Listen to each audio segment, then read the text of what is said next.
ഒന്നാമത്തെ രാത്രിയാണ്. ദൈവം ഈ രാത്രികാലവും നമ്മളെ അനുഗ്രഹിക്കുമാറാകട്ടെ. മറ്റ് സ്തോത്രമുഖവരികളൊന്നും ഈ രാത്രി പറഞ്ഞ് ഞാൻ സമയം ദീർഘിപ്പിക്കുന്നില്ല. സ്തോത്രം. വളരെ ആദരവോടും ബഹുമാനത്തോടും കൂടെ കർത്തദാസന്റെ ശുശ്രൂഷയിലേക്ക് നമുക്ക് സ്വാഗതം ചെയ്യാം. നമ്മുടെ കരങ്ങളെ തട്ടി ദൈവനാമത്തിൽ ദൈവദാസനെ നമുക്ക് ഒരുമിച്ച് സ്വാഗതം ചെയ്യാം. സ്തോത്രം.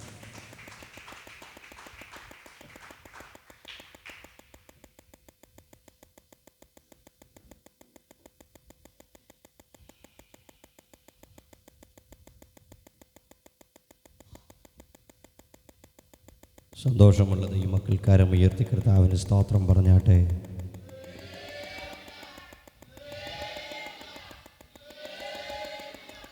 കർത്താവും രക്ഷിതാവുമായ ക്രിസ്തുവേശുവിൻ്റെ നിസ്തുല്യ നാമം ഈ രാത്രിയിൽ വാഴ്ത്തപ്പെടുമാറാകട്ടെ. വിശേഷാൽ ഈ രാത്രിയിൽ കർത്താവിൻ്റെ വചനവുമായി നിങ്ങളുടെ നടുവിലായിരിക്കാൻ സർവശക്തനായ സ്വർഗത്തിലെ ദൈവം ഒരുക്കി തന്ന വലിയ കൃപയ്ക്കായി കർത്താവിനെ സ്തുതിക്കുന്നു. കഴിഞ്ഞ പകലും നിങ്ങൾക്കൊപ്പമായിരിക്കാൻ സ്വർഗത്തിലെ ദൈവം നൽകിയ വലിയ കൃപയാർത്ത് ദൈവത്തെ സ്തുതിക്കുന്നു. വിശേഷാൽ ഈ ശുശ്രൂഷയിലേക്ക് എന്നെ ക്ഷണിച്ച ഞാൻ ക്രിസ്തുവിൽ ബഹുമാനിക്കുന്ന കർത്താവിൻ്റെ ദാസൻ മെഫിരാജ് അവറുകൾ, തൻ്റെ കുടുംബം, ഈ ദൈവസഭയിലെ അനുഗ്രഹീതരായ ദൈവമക്കൾ എല്ലാവർക്കും ഒറ്റ വാക്കിൽ ക്രിസ്തുയേശുവിൻ്റെ നാമത്തിലുള്ള സ്നേഹവന്ദനത്തെ അറിയിക്കുന്നു. ഈ രാത്രിയിൽ നമ്മെ ആരാധനയിലേക്ക് നയിച്ച പ്രിയ സഹോദരനുമുള്ള സ്നേഹത്തെയും വന്ദനത്തെയും ഈ രാത്രി ഞാൻ അറിയിക്കുകയാണ്. ഹല്ലേലൂയ. കഴിഞ്ഞ പകൽ നമ്മോട് സംസാരിച്ച ദൈവം ഈ രാത്രിയിൽ നമ്മോട് ഇടപെടാൻ മതിയായ ദൈവമാണ്. സർവശക്തനായ ദൈവത്തിൻ്റെ, സർവജ്ഞാനിയായ ദൈവത്തിൻ്റെ, സർവാധികാരവും വഹിക്കുന്ന ദൈവത്തിൻ്റെ പാദപീഠത്തിലാണ് ഇന്ന് രാത്രി നമുക്ക് കടന്നു വന്നിരിക്കുന്നത് എന്നുള്ള ഉത്തമ ബുദ്ധിത്തോടെ നമുക്ക് കർത്തൃസന്നിധിയിലേക്ക് കടന്നു ചെല്ലുവാൻ സ്വർഗം സഹായിക്കുമാറാകട്ടെ എന്ന് ഞാൻ ആത്മാർത്ഥമായി ആഗ്രഹിക്കുന്നു. ഒരിക്കൽ കൂടെ ഈ ശുശ്രൂഷയ്ക്കായി എന്നെ ക്ഷണിച്ച ദൈവദാസരോടും സഭയോടുമുള്ള നന്ദിയെ ഞാൻ ഈ പ്രാരംഭത്തിൽ അറിയിച്ചുകൊണ്ട് ഒത്തിരി മുഖപരവാചകങ്ങളെ പറഞ്ഞു ദീർഘിപ്പിക്കാതെ ഈ രാത്രിയിലെ തിരുവചന ധ്യാനത്തിനായി ഒരു തിരുവെഴുത്ത് നിങ്ങളുടെ ശ്രദ്ധയിൽ കൊണ്ടുവരുവാൻ ഞാൻ ആഗ്രഹിക്കുന്നു. നമുക്ക് വായിക്കാം. ലൂക്കോസിൻ്റെ സുവിശേഷം 22-ാം അധ്യായം 31-32 വാക്യങ്ങൾ. ലൂക്കോസിൻ്റെ സുവിശേഷം 22-ാം അധ്യായം 31-32 വാക്യങ്ങൾ.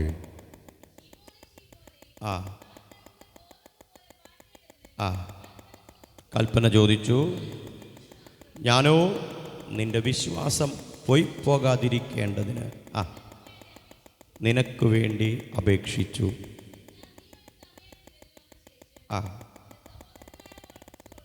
മതി. ഒരു നിമിഷം നമ്മുടെ കണ്ണുകളെ ദൈവസന്നിധിയിൽ അടയ്ക്കുക. ഈ രാത്രിയിൽ പരിശുദ്ധയാത്മാവ് നമ്മോട് സംസാരിക്കേണ്ടതിനായി നമുക്ക് ഏൽപ്പിച്ചു കൊടുത്ത് പ്രാർത്ഥിക്കാം.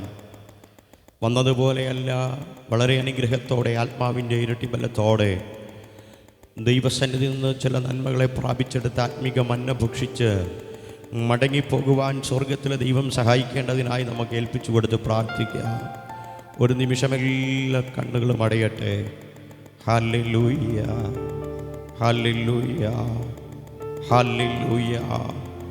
എല്ലാവരും ദൈവത്തെ സ്തുതിച്ചു തുടങ്ങിയാട്ടെ. ഇതിനകത്താരും മൗനമായിരിക്കരുത്.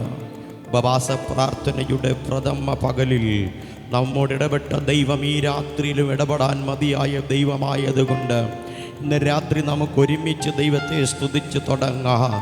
ആമേൻ. കാരാഗ്രഹത്തിൻ്റെ അകത്ത് കിടന്നുകൊണ്ട് കൈകാലുകൾ ആമത്തിൽ കിടക്കുന്ന പൗലോസും ശീലാസും ശരീരം മുഴുവൻ പകൽ അടികൊണ്ടതിൻ്റെ വേദന നിമിത്തം ഹല്ലേലൂയ കാരാഗ്രഹത്തിൽ അവർ കിടക്കുമ്പോൾ അവരുടെ മാനുഷികമായ ചിന്തകളെ വെടിഞ്ഞിട്ട്, ശരീരത്തിൻ്റെ വേദനകളെ വെടിഞ്ഞിട്ട് തന്നെ വിളിച്ച, തന്നെ നിയമിച്ചാക്കിയ ദമസ്കോസ്യ ദർശനത്താൽ ക്രിസ്തുവിൻ്റെ അനുയായി തീർന്ന പൗലോസ്, ശീലാസ് തുടങ്ങിയവർ ദൈവത്തെ പാടി ആരാധിച്ചപ്പോൾ റോമ സാമ്രാജ്യത്തിൻ്റെ ഹല്ലേലൂയ കാരാഗ്രഹത്തിൻ്റെ അടിസ്ഥാനത്തെ പിടിച്ച് കുലുക്കാൻ കഴിവുള്ള ദൈവം അവൻ ഇന്ന് രാത്രി പാടി ആരാധിക്കുന്ന ദൈവജനത്തിൻ്റെ നടുവിൽ ഇറങ്ങി വരാ മതിയായ ദൈവമായി ഇന്ന് രാത്രി ആ ദൈവം നമ്മുടെ നടുവിൽ ഇറങ്ങി വന്നിട്ടുണ്ട്. ഉടവരബലരഗജന ശബ്ദനാരകൽക്കന അർത്ഥനാരദ ശതേരികത്തര ജലരഗരഘടകസ്യ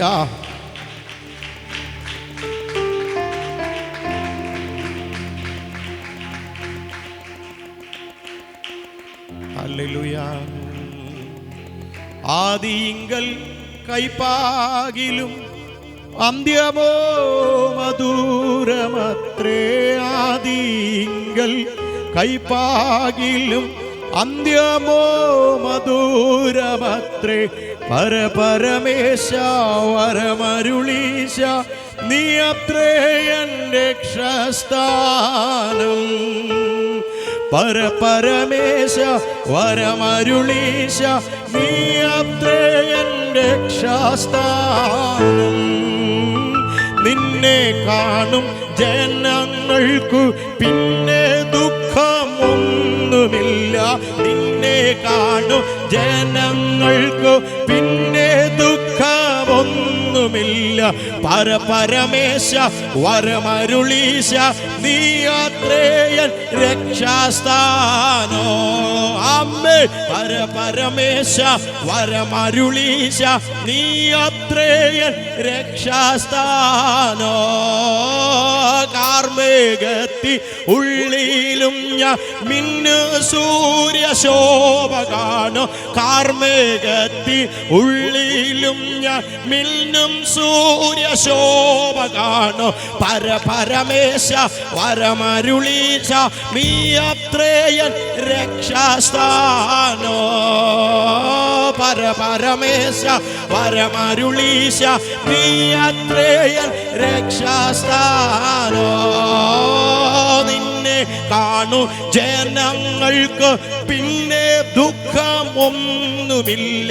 നിന്നെ കാണു ജനങ്ങൾക്ക് പിന്നെ ദുഃഖമൊന്നുമില്ല. പരപരമേശ വരമരുളീശ നീ അത്രേയൻ രക്ഷാസ്ഥാനോ. ആമേൻ. പരപരമേശ വരമരുളീശ നീ അത്രേയൻ. ഓ ഹല്ലേലൂയ. ആദിയിങ്കൽ കൈപ്പാകിലും അന്ത്യമോ മധുരമത്രേ. ആദിയിങ്കൽ കൈപ്പാകിലും അന്ത്യമോ മധുരമത്രേ. പരപരമേശ വരമരുളീശ നീ അത്രേയൻ രക്ഷാസ്ഥാനോ.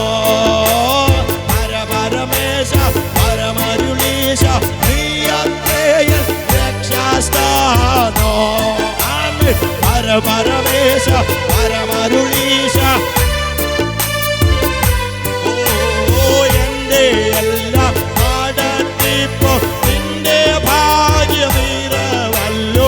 എൻ്റെ എല്ലാം നടത്തിപ്പോ നിന്റെ ഭാഗ്യമീറവല്ലോ. പരപരമേശ വരമരുളീശ നീ അത്രേയൻ രക്ഷാസ്ഥാനോ. പരപരമേശ വരമരുളീശ. ഉടവനരജരന സംസരജാനര ജലരജനാശധരാജന ഉടവനരജരന ഔഡവരാജന ഉടവാശധരാജന ഔഡവരാശ ഉടവലരജന ഉടവലരജന സ്ഥാനോ. Hallelujah. Hallelujah, hallelujah, hallelujah, hallelujah, hallelujah, hallelujah. Udaravarvana ribaravana ragajaladana shampare ragalkhana adara jalaragajala rigajana regala reva shamdone regalkhana. Hallelujah.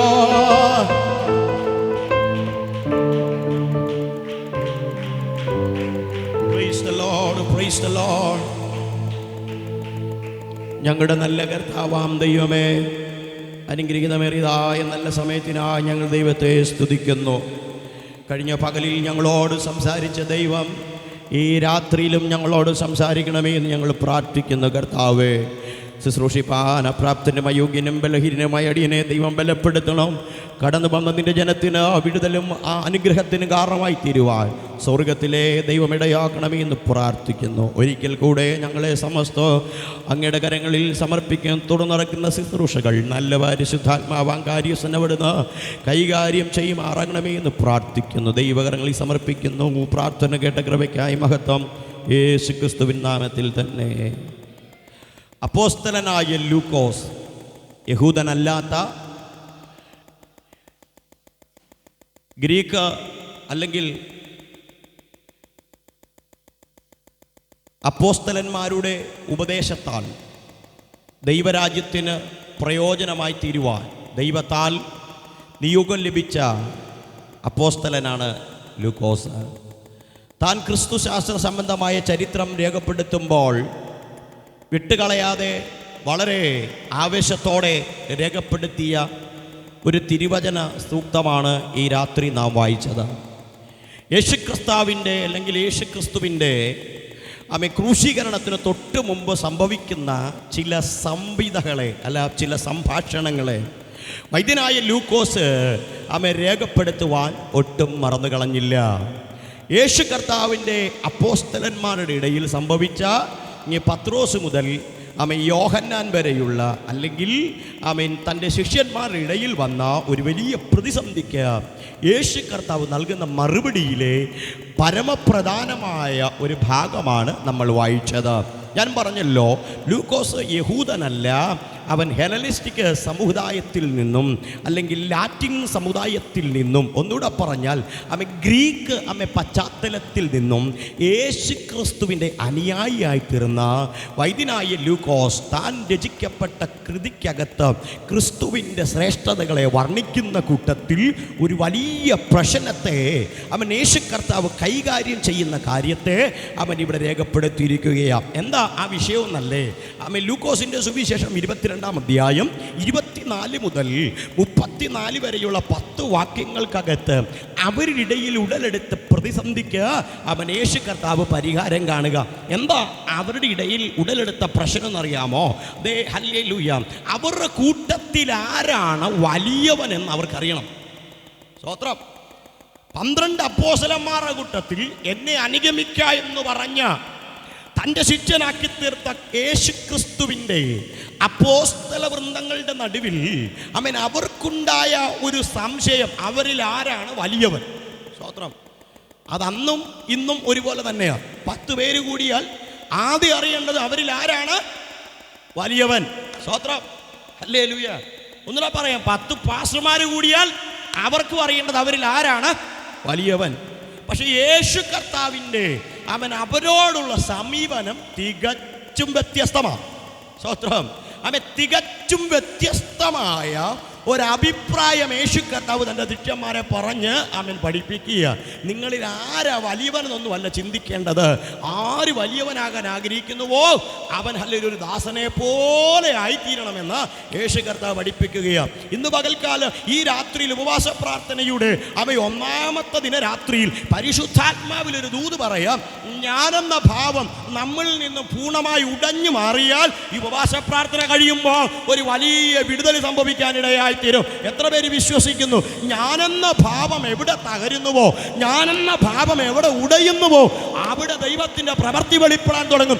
ഈ രാത്രി അകത്തു ദൈവസാന്നിധ്യമുള്ള ദൈവമക്കൾ ആത്മാവി പറയണം, ഇന്ന് രാത്രി കർത്താവ് എന്നിലെ ഞാനെന്ന ഭാവം ഒന്ന് ഉടയട്ടെ.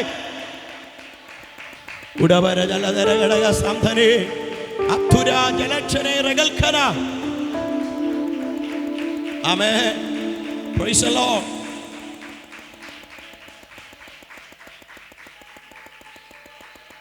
ഈ ഞാനെന്ന ഭാവം വന്നു കഴിഞ്ഞാൽ അത് വലിയ പ്രതിസന്ധിയാണ്, വലിയ ദോഷമാണ്.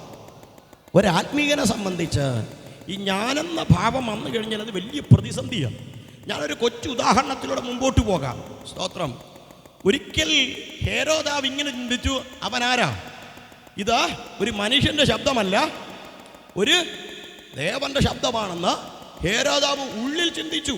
സ്തോത്രം. നോക്കിയേ, ഇസ്രായേലിൻ്റെ രാജാവായി ഭരിക്കുന്ന ഹേരോദാവിൻ്റെ ഉള്ളിൽ വന്നൊരു ചോദ്യമാണ്, ഒരാശയമാണ്. ഇത് എൻ്റെ ശബ്ദമല്ല, മറിച്ചൊരു ദേവൻ്റെ ശബ്ദമാ. ഹല്ലേലൂയ. ആ സ്പോട്ടിൽ ദൈവത്തിൻ്റെ ന്യായവിധി ആർക്കെതിരെ വന്നു? ഹേരോദാവിന് നേരെ വന്നു. അവനെ ദൂതനടിച്ചു ക്രിമിക്കിരയായി അവൻ പ്രാണനെ വിട്ടു. അപ്പം ഈ ഞാനെന്ന ഭാവം വളരെ ദോഷം ചെയ്യുന്ന ഒന്ന്. അപ്പോൾ ഒരിക്കലും ഒരാത്മീയനിൽ ഉണ്ടാവരുത്. സ്തോത്രം. ഒരാത്മീയനിൽ ഉണ്ടാവരുത്. ഇങ്ങനെ ഈ വിഷയങ്ങളെ പറഞ്ഞ് ഒടുവിൽ പത്രോസിൻ്റെ അരികിൽ വരുമ്പോൾ പത്രോസിനോട് യേശു കർത്താവ് പറയുന്നൊരു പദമാ, ശീമോനെ ശീമോനെ, സാത്താൻ ഗോതമ്പ് പാറ്റേണ്ടതുപോലെ പാറ്റേണ്ടതിന് എന്നോട് എന്ത് ചോദിച്ചു? കൽപ്പന ചോദിച്ചു. ഞാനോ നിന്റെ വിശ്വാസം പോയി പോകാതിരിക്കേണ്ടതിന് പിതാവിനോട് യാചിച്ചു. ഹല്ലേലൂയ. നോക്കിക്കേ, അവൻ ദൈവത്തിന്റെ സ്നേഹം ആ വാക്യത്തിനകത്ത് എത്ര സ്പഷ്ടമായിട്ട് രേഖപ്പെടുത്തിയിരിക്കുന്നത്. യേശു കർത്താവ് പത്രോസിനോട് പറയാ, ശിമോനെ, അവൻ നിങ്ങളെ ഗോതമ്പ് പോലെ മാറ്റേണ്ടതിന് എനിക്ക് ആ ഭാഗം ഒത്തിരി ഇഷ്ടമാണ്. കഴിഞ്ഞ രാത്രി ഞാൻ ആ ഭാഗം ചിന്തിച്ചപ്പോ അവൻ പരിശുദ്ധാത്മാവിനോട് ഇടപെട്ട 1-2 ആത്മീക ദൂതുകളെ പങ്കുവെച്ചുകൊണ്ട് എനിക്ക് തന്ന സമയത്തിനകത്ത് ഞാൻ വിരമിക്കുവാൻ ആഗ്രഹിക്കുക. നോക്കിക്കേ, ആ വാക്യം നിങ്ങളൊന്ന് പഠിക്കണം. അവൻ 1-ാം ഭാഗം അവൻ ബഹുവചന രൂപാത്മകമായിട്ടാണ് രേഖപ്പെടുത്തിയിരിക്കുന്നത്. എന്ന് പറഞ്ഞാൽ നിങ്ങളെ, ഹല്ലേലൂയ, ശ്രദ്ധിക്കണേ, നിങ്ങളെ എന്ന് വെച്ചാൽ 12 പേരെയും പിശാച് ചോദിച്ചു. അടുത്ത വാക്യം പറയാം, ഞാനോ നിന്റെ വിശ്വാസം പോയി പോകാതിരിക്കാൻ. എന്താ പത്രോസേ, നിന്റെ വിശ്വാസം പോകാതിരിക്കാൻ നിനക്ക് വേണ്ടി ആമേൻ, ഹല്ലേലൂയ, ആമേൻ, കർത്താവ് മധ്യസ്ഥതയാണ് വെച്ചത്. പറയാം, ആമേൻ, പിശാചിനറിയാം ഈ പത്രോസിനെ മാത്രമായിട്ട് ചോദിച്ചാൽ കിട്ടത്തില്ല. ഇനി നല്ല ചോദിച്ചാൽ ഒരിക്കലും കിട്ടത്തില്ല. പക്ഷേ ഈ 12 ചോദിച്ചാൽ അതിനകത്ത് പത്രോസ് പെടും. ആമേൻ, ഈ പത്രോസിനെ മാത്രം എന്തിനാ പിശാച് ലക്ഷ്യം വെച്ചത്? ആമേൻ, 1-ാമത്തെ കണ്ണികയിൽ ആമേൻ എഴുത്തുകാരൻ ബഹുവചന രൂപാത്മം ആമേൻ എഴുതി വെച്ചിട്ട് 2-ാമത്തെ കണ്ണികയിൽ അവൻ ഏകവചനം പറയുക. എന്ന് പറഞ്ഞാൽ ഒരുവനെ മാത്രം പിശാച് ടാർഗറ്റ് ചെയ്തുകൊണ്ട്, ഒരുവനെ മാത്രം പിശാച് ലക്ഷ്യമിട്ടുകൊണ്ട്, ഒരുവനെ മാത്രം പിടിക്കാൻ പിശാച് ഉന്നം വെച്ചുകൊണ്ട് അവൻ നിൽക്കുന്ന സമൂഹത്തെ മുഴുവൻ ചോദിക്കാൻ ഇടയായി തീർന്നു. ഇന്ന് രാത്രി ദൂത് വിളിച്ചു പറയാ, ആമേ, സഭയ്ക്കകത്തോ പുറത്തോ, നിന്റെ കുടുംബത്തിനകത്തോ കുടുംബത്തിന് പുറത്തോ ആമേ, നിന്നെ ചുറ്റിപ്പറ്റിയൊരു പ്രതിസന്ധി വരുന്നുണ്ടെങ്കിൽ ഓർത്തോ, അത് നിന്നെ തകർക്കാനാ കൃപയുള്ള ദൈവമക്കൾ ആത്മാവിലത് തിരിച്ചറിഞ്ഞ് ഇന്ന് രാത്രി ദൈവസന്നിധിയിൽ പ്രാർത്ഥിക്കാൻ ഒരുക്കമായിരിക്കണം.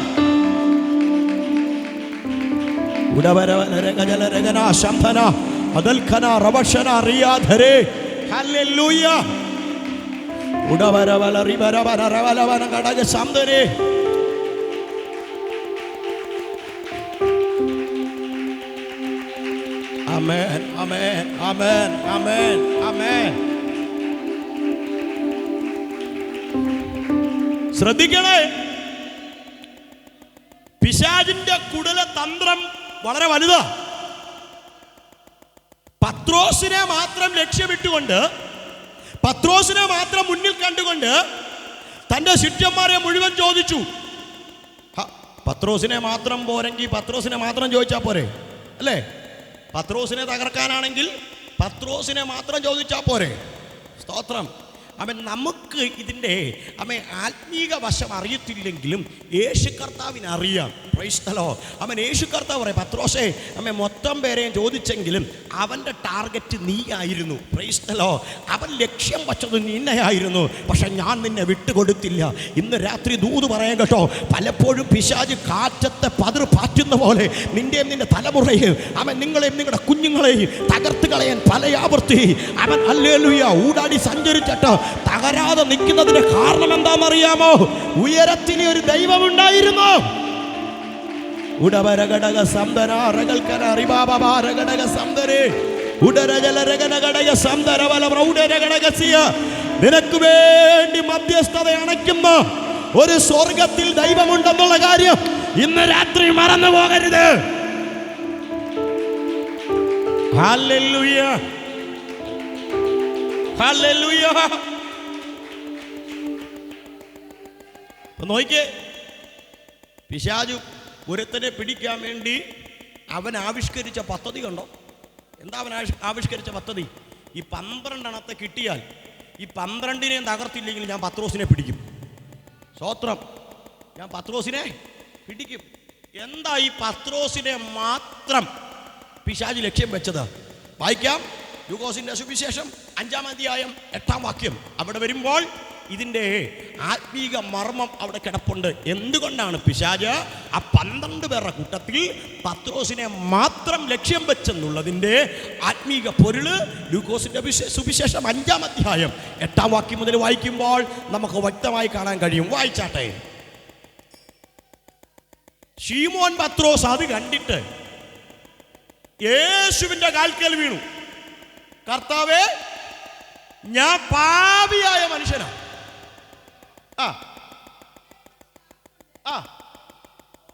എന്നെ വിട്ടു പോകണമെന്ന് അപേക്ഷിച്ചു. അടുത്ത വാക്യം.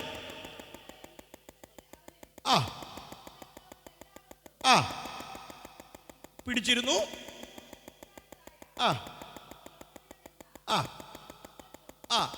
അവണ്ണം തന്നെ യേശു ശീമോനോട്, ഭയപ്പെടേണ്ട, ഇന്നു മുതൽ നീ മനുഷ്യനെ പിടിക്കുന്നവരാകും. സ്തോത്രം. നോക്കിയേ, പത്രോസിനോട് യേശു കർത്താവ് പറയാ, നീ ഭയപ്പെടേണ്ട, ഇന്നു മുതൽ നീ ആരാകും? മനുഷ്യനെ പിടിക്കുന്നവനാകും. സ്തോത്രം. ഒരുപക്ഷെ ഈ ദൂത് കേൾക്കുമ്പോൾ, ഈ പ്രവചനം കേൾക്കുമ്പോൾ, ഈ വാഗ്ദത്തം കേൾക്കുമ്പോൾ പത്രോസിന് ഇതിന്റെ കാര്യ ഗൗരവം അറിയത്തില്ലെങ്കിലും ഇതറിയാവുന്ന ഒരുവൻ പുറത്തുണ്ട്. അവൻ അടങ്ങിയിരിക്കത്തില്ല. സ്തോത്രം.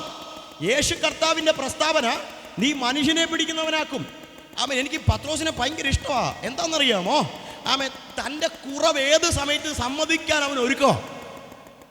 സ്തോത്രം. ഏത് സമയത്തും കുറവ് സമ്മതിക്കാൻ പത്രോസ് ഒരുക്കുക. യേശുവിൻ്റെ കാൽക്കവിട്ട് പറയാം, നാഥാ എന്നെ വിട്ട് പോണം, ഞാൻ പാവിയായ മനുഷ്യനാ. അമ്മ നമ്മളൊക്കെ പിന്നെ വെള്ളം ഇട്ട് കഴിഞ്ഞാൽ പിന്നെ എന്ത് ചെയ്യത്തില്ല? ദൈവസന്നിധിയിൽ ഏറ്റുപറയുന്ന പരിപാടിയേ ഇല്ല. പക്ഷെ പത്രോസ് അങ്ങനല്ല. പത്രോസിന് ഏത് സാഹചര്യത്തിൽ കുറവ് സംഭവിച്ചാൽ അത് തുറന്ന് സംഭവിക്കാൻ മനസ്സുള്ളവനായിരുന്നു. പത്രോസ് യേശുവിൻ്റെ കാൽക്കവിനോട് പറയാം, കർത്താവേ, ഞാൻ പാവിയായ മനുഷ്യനാ, എന്നെ വിട്ടു പോകണം. ഹല്ലേലൂയ. ഇങ്ങനെ പറയാനൊരു കാരണമുണ്ട് കേട്ടോ. എന്താ കാരണം എന്നറിയാമോ? കഴിഞ്ഞ രാത്രി മുഴുവൻ പത്രോസ് ഗലീല കടലിൽ അധ്വാനിച്ചതാ. കഴിഞ്ഞ രാത്രി മുഴുവൻ പത്രോസ് സാധാരണ വ്യക്തിയല്ല. ഗലീല കടലിൻ്റെ മുക്കമൂലയും ആഴവോളം എല്ലാം അറിയാവുന്ന പത്രോസ് ആ രാത്രി മുഴുവൻ അധ്വാനിച്ചിട്ട് അവനൊരു ചെറിയ മീൻ പോലും അവൻ്റെ പടകിൽ കുടുങ്ങിയില്ല. എന്നെ വളരെ ചിന്തിപ്പിച്ചൊരു ഭാഗമാണ്. എന്താ? ഈ മത്സ്യത്തൊഴിലാളികളോട് ചോദിച്ചാൽ അവർക്കറിയാം എങ്ങനെ വല വീശണമെന്ന്. അല്ലേ? മത്സ്യത്തൊഴിലാളികളോട് ചോദിച്ചാൽ അവർ പറയും എങ്ങനെ വല വീശണം. പേര് കേട്ട മുക്കൂവ കുടുംബത്തിൽ ജനിച്ച ആൾ തന്നെ. ആര്? പത്രോസ്. പക്ഷേ ആ രാത്രി പത്രോസിന്റെ പടകിൽ വലയ്ക്കകത്തൊന്നും കുടുങ്ങിയില്ല. ഗലീല കടലിൽ മീനില്ലാഞ്ഞിട്ടാണോ? അല്ല, മീനുണ്ട്. പക്ഷേ പത്രോസിന്റെ പടകിനകത്തൊരു ചെറിയ വലയ്ക്കകത്തൊരു ചെറിയ മീൻ പോലും കുടുങ്ങിയില്ലെങ്കിൽ അതിന് പിൻപിലൊരു കരം ചലിക്കാനുണ്ടായിരുന്നു. ആ രാത്രി മുഴുവൻ അധ്വാനിച്ച പത്രോസിനെ പടക് ശൂന്യമായി നിൽക്കുമ്പോ രാത്രിയിലെ അധ്വാന ഭാരം പേറി തലകുനിക്കപ്പെട്ടവനായി ഹല്ലേലൂയ താൻ ഇന്നലെ വീശിയ വല കഴുകിക്കൊണ്ടിരിക്കുമ്പോ അവന്റെ പടകിനെ ലക്ഷ്യമാക്കി നടന്നു വരുന്ന ഒരു കർത്താവിനെ അവൻ കണ്ടു. ഇന്ന് രാത്രി ഒരു ദൂത് പറയാ, തമ്പുരാൻ അറിഞ്ഞു ശൂന്യത നിന്റെ കുടുംബത്തിനകത്ത് വന്ന, എൻ്റെ ദൈവം അറിഞ്ഞ ചില ശൂന്യതകൾ നിന്റെ ഭവനത്തിനകത്ത് വന്ന, ആ ശൂന്യതയ്ക്ക് പിന്നിൽ നീ നിരാശപ്പെടണ്ട. അടുത്ത സൂര്യോദയത്തിന് മുമ്പ് നിന്റെ പടകിനെ നിറയ്ക്കാം, നിന്നെ നിറയ്ക്കാം. കഴിയുന്നൊരു ദൈവമുണ്ട്. കുഞ്ഞ്, തമ്പുരാൻ അറിഞ്ഞു വന്ന ശൂന്യതയാണെങ്കിൽ, എൻ്റെ ദൈവം അറിഞ്ഞു വന്ന ശൂന്യതയാണെങ്കിൽ ആ ശൂന്യതയ്ക്ക് പരിഹാരം തരാ. എൻ്റെ ദൈവം മതിയായ ദൈവമാ.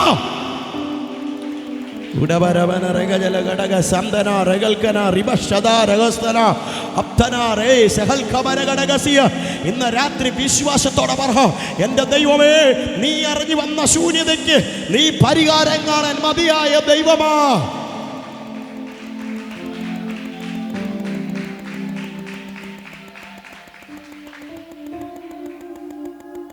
ഹല്ലേലൂയ.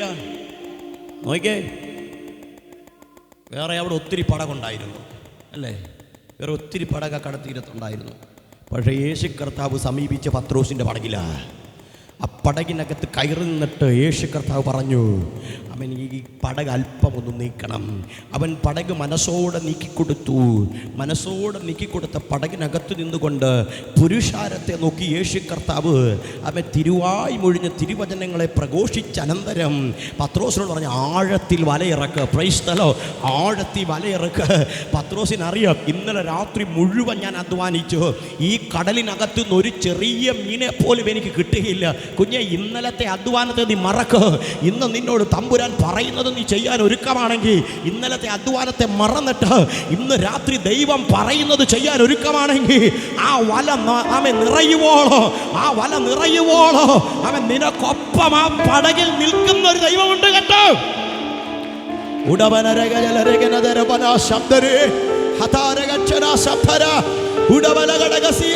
ആ പടകിനകത്ത് വന്നിട്ട് അവൻ മാറിപ്പോകല്ല. ആ പടകിനകത്ത് വന്നിട്ട് അവൻ നിന്നെ ഒറ്റയ്ക്കാക്കിട്ട് പോകുകയല്ലോ. നിന്റെ കൂടെ നിന്ന് നിന്നോട് പറയും, Praise the Lord.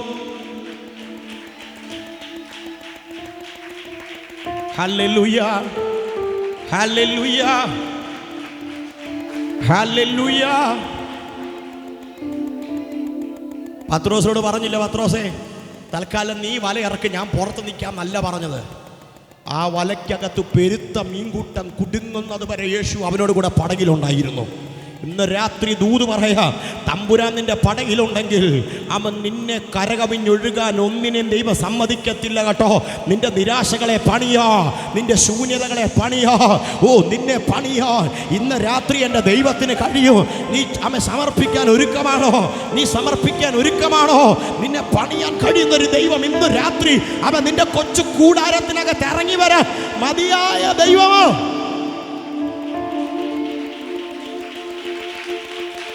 ഇന്ന്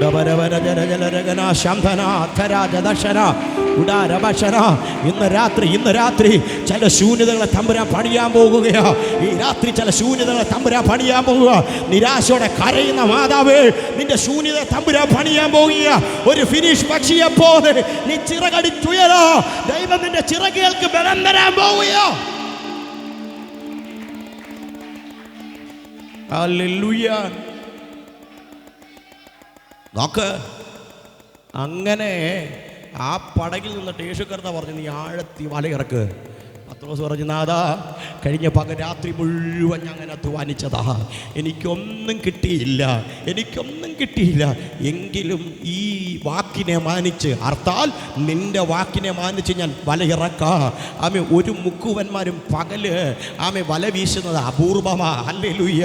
ആമേ, ആ കടലിനെ കുറിച്ച് അറിയാവുന്ന മുക്കുവന്മാർ ഒരിക്കലും ഹല്ലേലൂയ പകൽ സമയത്ത് വല വീശത്തില്ല. അവർ രാത്രിയിൽ സൂര്യൻ അസ്തമിച്ചനന്തരമേ വല വീശത്തുള്ളൂ എന്ന് പറഞ്ഞാൽ രാത്രിയുടെ ഓളങ്ങളിൽ മറഞ്ഞു കിടന്നതിനെ പകലിന്റെ വെളിച്ചത്തിൽ തമ്പുരാൻ നിന്റെ പടകിനകത്ത് കൊണ്ടുവരും കേട്ടോ. രാത്രിയുടെ യാമങ്ങളിൽ നിന്റെ കണ്ണിനെ മറച്ചു വെച്ചതോ, കഴിഞ്ഞ രാത്രി നിന്റെ കണ്ണിനെ മറച്ചു വെച്ചതോ, കഴിഞ്ഞ രാത്രി നിന്റെ നന്മയെ മറച്ചു വെച്ചതോ, പിറ്റേ പ്രഭാതത്തിൽ എൻ്റെ തമ്പുരാനെ പടകി വന്നോ, അത് നിറയത്തക്കമാണോ, അതിനെ നിറയ്ക്കത്തക്കമാണോ എൻ്റെ ദൈവം മതിയായ ദൈവമോ?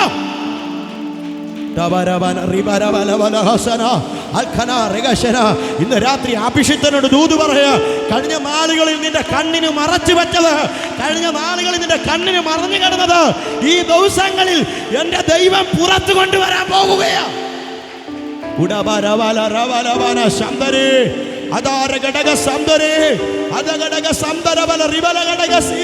ഇന്ന് രാത്രി എത്ര പേര് വിശ്വസിക്കുന്നു?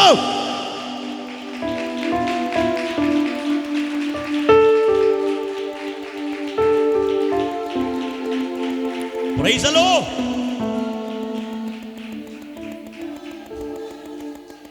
ഈ പത്രോസിനോട് ദൈവം പറഞ്ഞു, നീ മനുഷ്യനെ പിടിക്കുന്നവനാകും. ഒന്നുകൂടെ ഇറങ്ങി പറഞ്ഞാൽ, ഇന്നലെ വരെ പത്രോസ് പിടിക്കുന്നതിന് മുഴുവൻ ജീവൻ ഉണ്ടായിരുന്നു.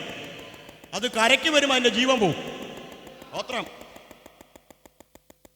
വെള്ളത്തിനടിയിലൂടെ ഊളിയിട്ട് നടക്കുന്ന മത്സ്യങ്ങൾ കരയ്ക്ക് വരുമ്പോൾ അതിന്റെ പ്രാണം പോകും.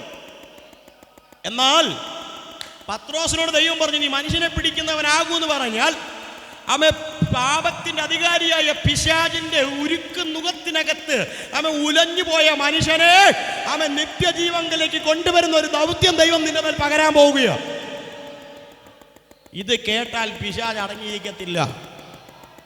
അപ്പം എന്താ പത്രോസിനെ മാത്രം പിശാച് ലക്ഷ്യമിട്ടെന്നുള്ളതിന്റെ ഒന്നാമത്തെ തെളിവ്, യേശു കർത്താവ് ഇവനോട് പറഞ്ഞു, നീ മനുഷ്യനെ പിടിക്കുന്നവനാകും. മനുഷ്യനെ പിടിക്കുന്നവനാകുക എന്ന് പറഞ്ഞാൽ പിശാചിന്റെ കമ്പനിയിലെ ആളെണ്ണം കുറയും. ഞാൻ പറഞ്ഞ നിങ്ങൾക്ക് മനസ്സിലായില്ലെന്ന് തോന്നുന്നു. മനുഷ്യനെ പിടിക്കുന്നവനാകുമെന്ന് പറഞ്ഞാൽ അവൻ നരകത്തിൽ പോകാനുള്ള ആളുകളുടെ എണ്ണം കുറയും. സ്തോത്രം. നരകം പിശാചിനും അവന്റെ അനുയായികൾക്കും വേണ്ടി ദൈവം മാറ്റിയിട്ടപ്പോ അതിനകത്തുടന്നു പോകേണ്ട ചിലതിനെ പത്രോസ് പിടിച്ച് ദൈവരാജ്യത്തിനകത്താക്കുമെന്ന് അവൻ ദൈവത്തിനറിയാം, അത് പിശാചിനും അറിയാം. അതുകൊണ്ട് ദൈവ പദ്ധതിയെ തകിടം മറിക്കോ.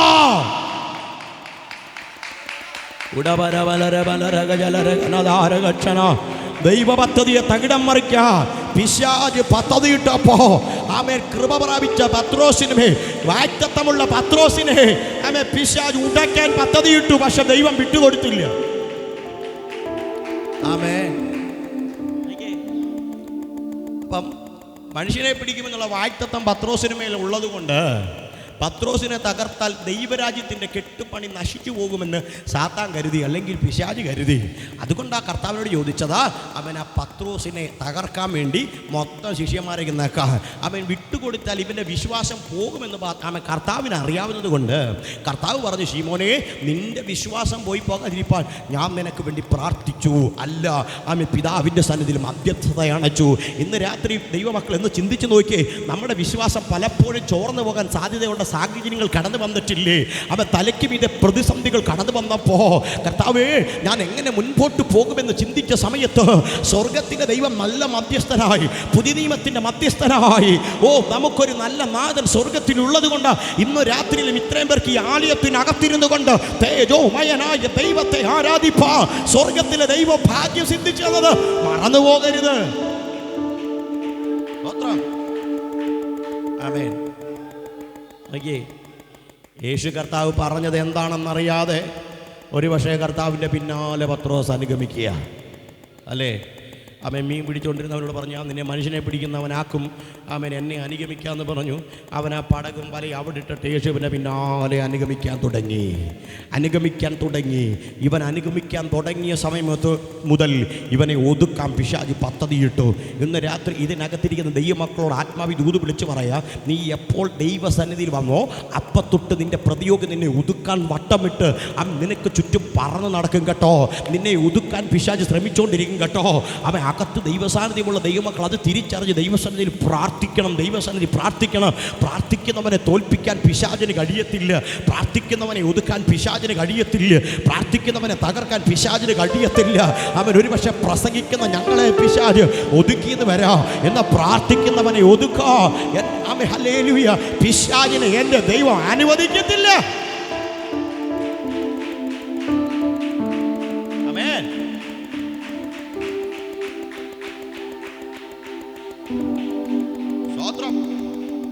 രണ്ട്, എന്തുകൊണ്ടാ പിശാച് പത്രോസിനെ ഒതുക്കാൻ നോക്കി എന്നുള്ളതിന്റെ രണ്ടാമത്തെ ചിന്ത വായിക്കാം. മത്തായി സുവിശേഷം 16-ാം അധ്യായം 16-ാം വാക്യം.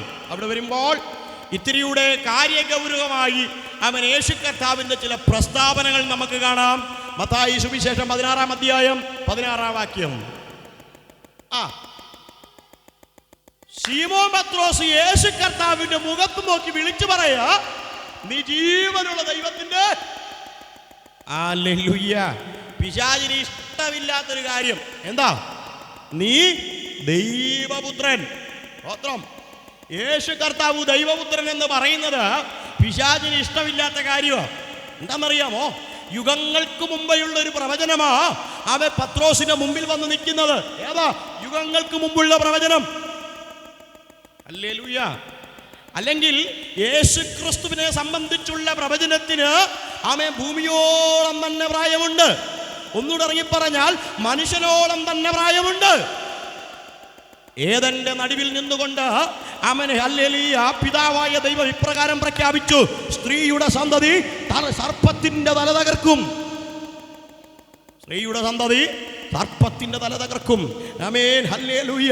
ഈ പ്രവചനം നിവർത്തിയാകാതിരിപ്പാൻ പിശാച് പല പദ്ധതികൾ ആവിഷ്കരിച്ചു. എന്ന കാലഘട്ടത്തിന്റെ നെടുകയിൽ അതിനെയെല്ലാം അമ്പെ പരാജയപ്പെടുത്തിക്കൊണ്ട് മാനവരാശിയെ തിരിച്ചു പിടിക്കേണ്ടതിന് ആമേ സ്വർഗാദി സ്വർഗങ്ങളിൽ വസിച്ചിരുന്നവനായ തേജോമയനായ ദൈവം ആമേ മനുഷ്യനായി ലോകത്തിൽ വെളിപ്പെട്ടപ്പോ ആ വെളിപ്പെട്ട ദൈവത്തിൽ അടങ്ങിയ യേശുവിൽ അടങ്ങിയ ആമേൻ ദൈവത്തം പത്രോസിന് വെളിപ്പെട്ട് കിട്ടി. ഹല്ലേലൂയ. ഒരിക്കേ പത്രോസിന്റെ അടുത്ത ക്വാളിറ്റി എന്നാണെന്നറിയാമോ? യേശുവിലെ ദൈവത്വം അവന് തിരിച്ചറിഞ്ഞു. ദൈവമക്കളെ, നമ്മളുടെ ആത്മീക ജീവിതത്തിൻ്റെ നിലവാരം ഏതാണെന്ന് ചോദിച്ചാൽ യേശു കർത്താവിൻ്റെ ദൈവത്വം തിരിച്ചറിയാന്നുള്ളതാണ്. സ്തോത്രം. പത്രോസ് പറയുക, നീ ജീവനുള്ള ദൈവത്തിൻ്റെ പുത്രനായ ക്രിസ്തു. Praise the lord. ഫിലിപ്പിൻ്റെ കൈസരിയ, ഞാൻ പറയാം ഫിലിപ്പിൻ്റെ കൈസരിയെക്കുറിച്ച്. ഹല്ലേലൂയ. ഫിലിപ്പിൻ്റെ കൈസരിയെക്കുറിച്ച് പറയുമ്പോൾ നിങ്ങൾക്ക് ചോദ്യത്തിൻ്റെ പ്രസക്തി മനസ്സിലാക്കും. ഫിലിപ്പിൻ്റെ കൈസരിയ, റോമാക്കാരും ഗ്രീക്കുകാരും ഒരുപോലെ വിശ്വസിച്ച് പോകുന്നൊരു തത്വസംഹിതയുണ്ട്. അവിടെയാണ് പ്രകൃതിയുടെ ദേവനായ പാൻ അല്ലെങ്കിൽ പാനിയാസ് എന്ന് പറയുന്ന ദൈവം ജനിച്ചു വീണ നാട്. ഹല്ലേലൂയ. അത് മാത്രമല്ല, ഹേരോദാവ് ഈ പട്ടണത്തെ പിടിച്ചെടുക്കുകയും അതിനെ വളരെ വിസ്താരമായി പണിയുവാനിടയായി തീർന്നു. എന്നിട്ട് അന്നത്തെ റോമൻ കൈസരുടെ നാമം നൽകി ഫിലിപ്പ് ചക്രവർത്തിയുടെ പേര് നൽകിയിട്ട് ഫിലിപ്പിന്റെ കൈസരി എന്ന നാമം നൽകി. പാനിയാസ് പിന്നത്തേതിൽ ഫിലിപ്പിന്റെ കൈസരിയായി. അവിടെ കൊണ്ടും തീർന്നില്ല. അവിടെ അനവധി ദേവീ ദേവന്മാർക്ക് ഇവർ പാലിന്തേന് 100 കൊടുത്ത് ആരാധിച്ചു പോന്നിരുന്നു. ആര്? റോമാക്കാരും ഗ്രീക്കുകാരും നിരവധി ദൈവങ്ങളെ ഉണ്ടാക്കി ഈ പ്രദേശത്ത്, ഹല്ലേലൂയ, ആ പ്രദേശത്ത് അവരുടെ ദൈവത്തെ ആരാധിച്ചു പോന്നുകൊണ്ടിരിക്കുമ്പോ ചലിക്കാത്ത, മിണ്ടാത്ത, അനങ്ങാത്ത കുറച്ച് ഊമ വിഗ്രഹങ്ങളുടെ നടുവിൽ നിന്നുകൊണ്ട് യേശു കർത്താവ് ഉന്നയിച്ച ഒരു ചോദ്യം, നീ ആരാകുന്നു? നിങ്ങൾ എന്നെ കുറിച്ച് എന്ത് പറയുന്നു? ചലിക്കാത്ത ദൈവങ്ങൾ നോക്കി നിൽക്കേ. പത്രോസ് എഴുന്നേറ്റ് പറഞ്ഞു, നീ ജീവനില്ലാത്ത ദൈവമല്ല, നീ ജീവനുള്ള ദൈവമാ. ഇന്ന് രാത്രി ഞാൻ നിങ്ങളും ആരാധിക്കുന്നത് ജീവനുള്ള ദൈവത്തെയാ. ഏത് സാഹചര്യത്തിലും നമ്മുടെ നടുവിൽ ഇറങ്ങി വരുന്ന ജീവനുള്ള ദൈവത്തെയാ ഇന്ന് രാത്രി ഞാൻ നിങ്ങളും ആരാധിക്കുന്നത്.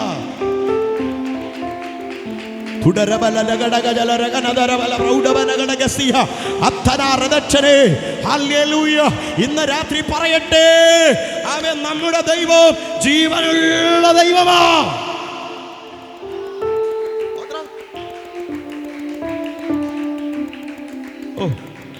ദൈവമക്കളെ, ഒന്ന് ഇറങ്ങി ചിന്തിച്ചു നോക്കിയേ. നാം ഈ ലോകം കൊണ്ട് നശിച്ചു പോകേണ്ടവരാ. പാപത്തിന്റെ കഠോരമായ ഹല്ലേലൂയ ആ വിഷം ഉള്ളിനകത്തൊതുങ്ങി നമ്മുടെ ജീവൻ നശിച്ചു പോകേണ്ട സ്ഥാനത്ത് നിത്യജീവന്റെ ദാതാവിനെ കണ്ടുമുട്ടിയത് കൊണ്ട് ഇന്ന് രാത്രി ഞാൻ നിങ്ങളും ആരാധിക്കുന്നത്. സ്തോത്രം. ഫിലിപ്പിന്റെ കൈസരിക്കും യേശു കർത്താവ് ഉന്നയിച്ച ചോദ്യത്തിനും പ്രസക്തിയുണ്ട്. എന്താ? ഒത്തിരി അനങ്ങാപ്പാറയായ ദൈവങ്ങൾ ഇരിക്കുന്ന ഫിലിപ്പിന്റെ കൈസരി വെച്ച് പത്രോസ് ഒരു പ്രഖ്യാപനം നടത്തി, നീ ജീവനുള്ള ദൈവത്തിന്റെ പുത്രനായ ക്രിസ്തു. ഓ ഹല്ലേലൂയ. ഇത് ജഡീകമല്ല, ഇത് വെളിപ്പെടുത്തിയത് ജഡമല്ല. ഇന്ന് രാത്രി ദൈവത്തെക്കുറിച്ചുള്ള ഉപബോധം നമ്മുടെ അകത്തുണ്ടാകണമെങ്കിൽ ജഡം മരിച്ചേ മതിയാവുകയുള്ളൂ. ഇത് ഉപവാസപ്രാർത്ഥന പ്രഥമ വക രാത്രിയാ. ഞാൻ ആത്മാവി ദൂത് പറഞ്ഞ് ഉറപ്പിക്കാം, ദൈവത്തെങ്കിൽ ചിലത് പ്രാപിക്കണമെങ്കിൽ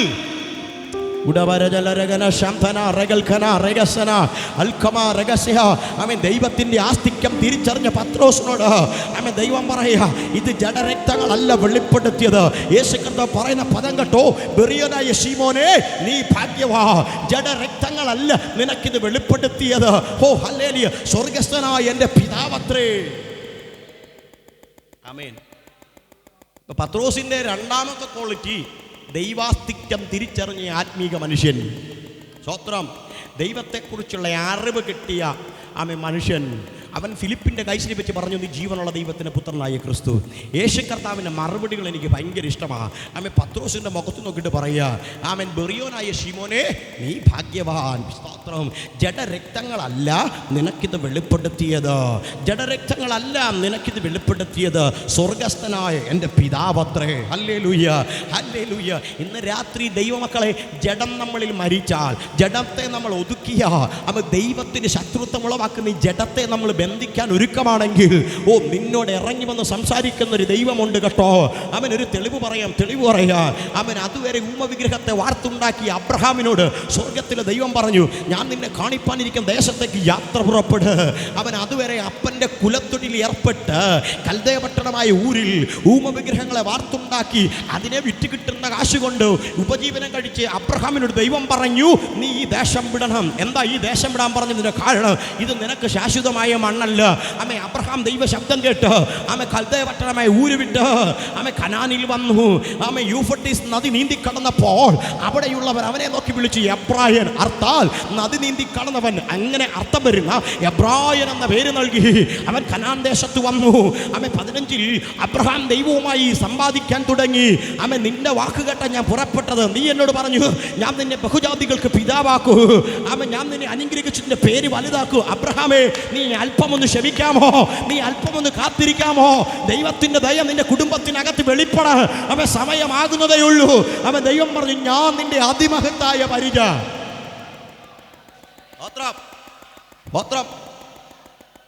അബ്രഹാമിനോട് ദൈവം പറഞ്ഞു 15 പറഞ്ഞു ഞാൻ നിന്റെ അതിമഹത്തായ അമ്മേ ഹല്ലേലൂയ പരിച. 17 വന്നപ്പോൾ അബ്രഹാമിനോട് ദൈവം വീണ്ടും പറഞ്ഞുറപ്പിച്ചു ആമേ ഹല്ലേ ഞാൻ നിന്നിൽ നിന്നും ആമേ അനേക ജാതി രാജാക്കന്മാരെ ഉത്ഭവിക്കും. പ്രൈസലോ. ഈ പ്രവചനങ്ങളൊക്കെ അബ്രഹാം കേൾക്കുമ്പോൾ അവന് തലോടാൻ സാന്ത്വനപ്പെടുത്താൻ തോളിലിട്ട് ആമേ താരാട്ട് പാടി ഉറക്കാൻ ഒരു പൈതലില്ല, ഒരു സന്തതിയില്ല. പക്ഷേ അബ്രഹാം ദൈവത്തെ വിശ്വസിച്ചു. ആമേ 18-ാം അധ്യായം കഴിഞ്ഞ് 19-ലേക്ക് വരുമ്പോൾ ആമേ അബ്രഹാമിൻ്റെ കൂടാരത്തിനകത്തേക്ക് സ്വർഗത്തിലെ ദൈവം ഇറങ്ങി വന്നു. ഹല്ലേലൂയ. സോദോമിനെ നശിപ്പിക്കാമെന്ന് അവൻ ദൈവദൂതന്മാർ അബ്രഹാമിന്റെ കൂടാരത്തിന്റെ വാതിക്കൽ വന്നു. അബ്രഹാം കൂടാര വാതിക്കൽ ഇരിക്കുമ്പോ അവൻ തലപൊക്കി നോക്കിയപ്പോൾ 3 ദൂതന്മാർ ആമേ ഹല്ലേലൂയ 3 മനുഷ്യർ നടന്നു വരുന്നത് അവൻ കണ്ടു. അങ്ങോട്ട് ഓടിച്ചെന്ന് നിലം വരെ കുനിഞ്ഞ് അവനെ സ്വീകരിച്ച് തൻ്റെ വീടിന്റെ കൂടാരത്തിന് മുമ്പിലുള്ള വൃക്ഷത്തിന്റെ ചവിട്ടിക്കൊണ്ടിരുത്തിയിട്ട് യജമാനനെ നിങ്ങൾ ഇതിലെ വന്നത് അല്പം ഭക്ഷണം കഴിച്ചിട്ട് പോയെന്ന് പറഞ്ഞ് അബ്രഹാം വന്ന ദൂതന്മാരെ ആനയിച്ച് ആ വൃക്ഷത്തിന്റെ ചവിട്ടിക്കൊണ്ടിരുത്തി. ആമേ ഹല്ലേലൂയ. അബ്രഹാമായിട്ട് ആമേ ദൂതന്മാർ സംസാരിച്ചനന്തരോ കൂടാരത്തിനകത്തേക്ക് നോക്കി സാറ എവിടെയെന്ന് ചോദിച്ചു. അകത്തുണ്ടെന്ന് പറഞ്ഞു. അവൻ എന്നിട്ട് ദൈവം പറയുന്ന ഒരു ദൂതുണ്ട്. ആമേ ദൂതന്മാർ പറയുന്നൊരു കാര്യമുണ്ട്. അടുത്ത വർഷം ഈ സമയമാകുമ്പോ നീ ഒരു തലമുറയെ അണയ്ക്കും. സ്തോത്രം.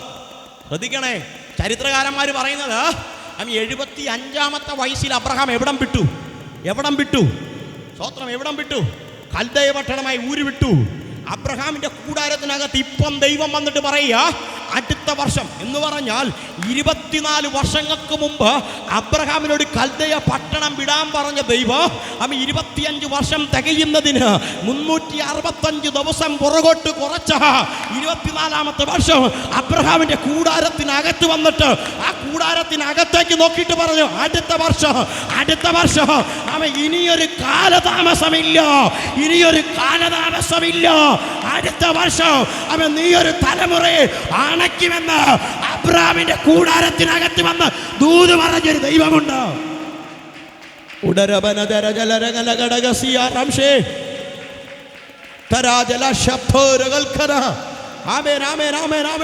ഞാൻ പറഞ്ഞത് ദൈവത്തിന്റെ വാഗ്ദത്തത്തെ ദൈവത്തെ തിരിച്ചറിയുന്നവന്റെ കൂടാരത്തിനകത്ത് എൻ്റെ ദൈവം ഇറങ്ങി വരും.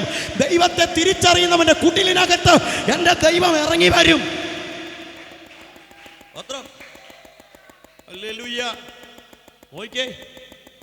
24-ാമത്തെ വർഷം അബ്രഹാമിന്റെ കൂടാരത്തിന്റെ മുമ്പിൽ എൻ്റെ ദൈവം വന്നു. ചെറുതായിട്ട് ചിന്തിക്കല്ലേ, അതിൻ്റെ ആഴം വലുതാ. 24-ാമത്തെ വർഷം അബ്രഹാമിന്റെ കുടിലിന് മുൻപിൽ ദൈവം വന്നിട്ട് പറയാം അടുത്ത വർഷം എന്ന് പറഞ്ഞാൽ ഞാൻ നിനക്കിട്ടിരുന്ന ആമേ ഹല്ലേലൂയ അവധി തീരാറായി. Price the Lord. നീ എന്നോട് ആമേ ചോദിച്ച ചില ചോദ്യങ്ങളില്ലേ, നീ എന്നോട് സംസാരിച്ച ചില ചോദ്യങ്ങളില്ലേ, ആമേ ഒരു രാത്രി ഞാൻ നിന്നെ ആമേ പുറത്തേക്ക് വലിച്ചിട്ടിട്ട് ഈ നക്ഷത്രത്തെ എണ്ണി തിട്ടപ്പെടുത്താമെങ്കിൽ തിട്ടപ്പെടുത്തിക്കൊള്ളാൻ പറഞ്ഞില്ലേ. അതിനുള്ള കാര്യപരിപാടി ഞാൻ ആവിഷ്കരിക്കാൻ പോകുകയാ. നിർജീവമായ ആമേ സാറയിലൂടെ നിനക്ക് ഞാനൊരു തലമുറയെ തരാൻ പോകുകയാ.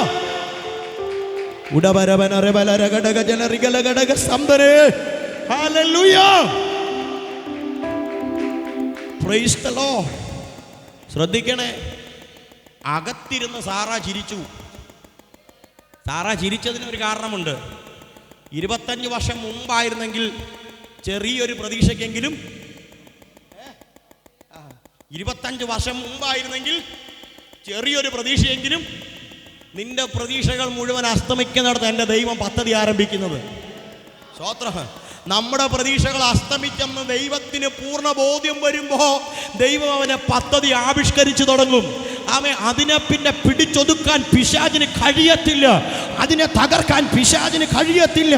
ആമേൻ. മന്ത്രത്തിനോ തന്ത്രത്തിനോ ആമേൻ യാതൊരു ശകുനവാദത്തിനോ ആമേൻ ദൈവ പദ്ധതി ഒതുക്കാൻ എൻ്റെ ദൈവം അനുവദിക്കത്തില്ലെന്ന് ഇന്ന് രാത്രി തിരിച്ചറിഞ്ഞോളാം.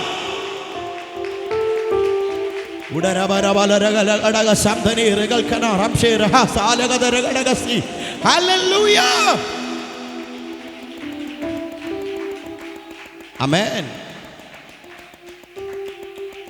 നോക്കിയേ, അങ്ങനെ അബ്രഹാമിൻ്റെ കൂടാരം വിട്ട് ദൈവം പോയി സോദോമിനെ നശിപ്പിച്ച് ദൈവം പറഞ്ഞ വർഷം തികഞ്ഞപ്പോൾ ഇസഹാക്ക് ജനിച്ചു. ഞാൻ പറഞ്ഞ് ദൈവത്തെ ഉള്ളതുപോലെ തിരിച്ചറിഞ്ഞാൽ അവനെ ഒരു മടിയും കൂടാതെ അനുഗ്രഹിക്കുന്ന ഒരു ദൈവത്തെയാണ് ഞാൻ നിങ്ങളും ആരാധിക്കുന്നത്. പത്രോസ് അത് ഫിലിപ്പിൻ്റെ കൈശ്രീ വെച്ച് തിരിച്ചറിഞ്ഞു. പത്രോസ് വിളിച്ചു പറഞ്ഞു, നീ ജീവനുള്ള ദൈവത്തിൻ്റെ പുത്രനായ ക്രിസ്തു. കർത്താവ് അടുത്ത ഒരു നിമിഷം പോലും അവനെ അനുമോദിക്കാതിരുന്നില്ല. ബെറിയോനായ ശിമോനെ, നീ ഭാഗ്യവാൻ, ജഡരക്തങ്ങളല്ല നിനക്കിത് വെളിപ്പെടുത്തിയത്, സ്വർഗസ്ഥനായ എൻ്റെ പിതാവത്രേ. അടുത്ത ചില പദങ്ങൾ ശ്രദ്ധിച്ചോണം. ആമേൻ. ഹല്ലേലൂയ. ആമേൻ. പത്രോസിനെ കുറിച്ച് കർത്താവ് പറയാ എന്താണെന്നറിയാമോ? ആമേൻ, നീ പാറയാകുന്നു, ഈ പാറമേൽ ഞാൻ എൻ്റെ സഭയെ പണിയും. നോക്കി, അടുത്തത് പാതാള ഗോപുരം ജയിക്കത്തില്ല. അല്ല, അടുത്ത പദം യേശു കർത്താവ് പറയാ, നീ ഭൂമിയിൽ കെട്ടുന്നത് ഞാൻ സ്വർഗത്തിൽ കെട്ടിയിരിക്കോ, നീ ഭൂമിയിൽ അഴിക്കുന്നത് ഞാൻ സ്വർഗത്തിൽ അഴിച്ചിരിക്കോ. ഇന്ന് രാത്രി ദൂത് പറയാം കേട്ടോ, യേശു ക്രിസ്തുവിനെ കുറിച്ചുള്ള വെളിപ്പാട് നീ പ്രാപിച്ച അവൻ നിന്റെ മേൽ ചില ഔദ്യോഗികമായ നന്മകളെ പകരാ സ്വർഗത്തിലെ ദൈവം നിന്റെ നടുവിൽ ഇറങ്ങി വരും. പക്ഷേ നീ ദൈവത്തെ അനുഭവിക്കണം, ദൈവം ആരാണെന്ന് തിരിച്ചറിയണം, യേശു ക്രിസ്തുവിലെ ദൈവത്തെ മനസ്സിലാക്കണം. അങ്ങനെയാണെങ്കിൽ പാതാള ഗോപുരം പോലും നിന്റെ മുമ്പിൽ മുട്ടുമടക്കി നിൽക്കത്തക്ക നിലയിൽ പരിശുദ്ധാത്മാവിനോ നിന്നെ നിറയ്ക്കാൻ കഴിയുന്ന ഒരു ദൈവമുണ്ട്.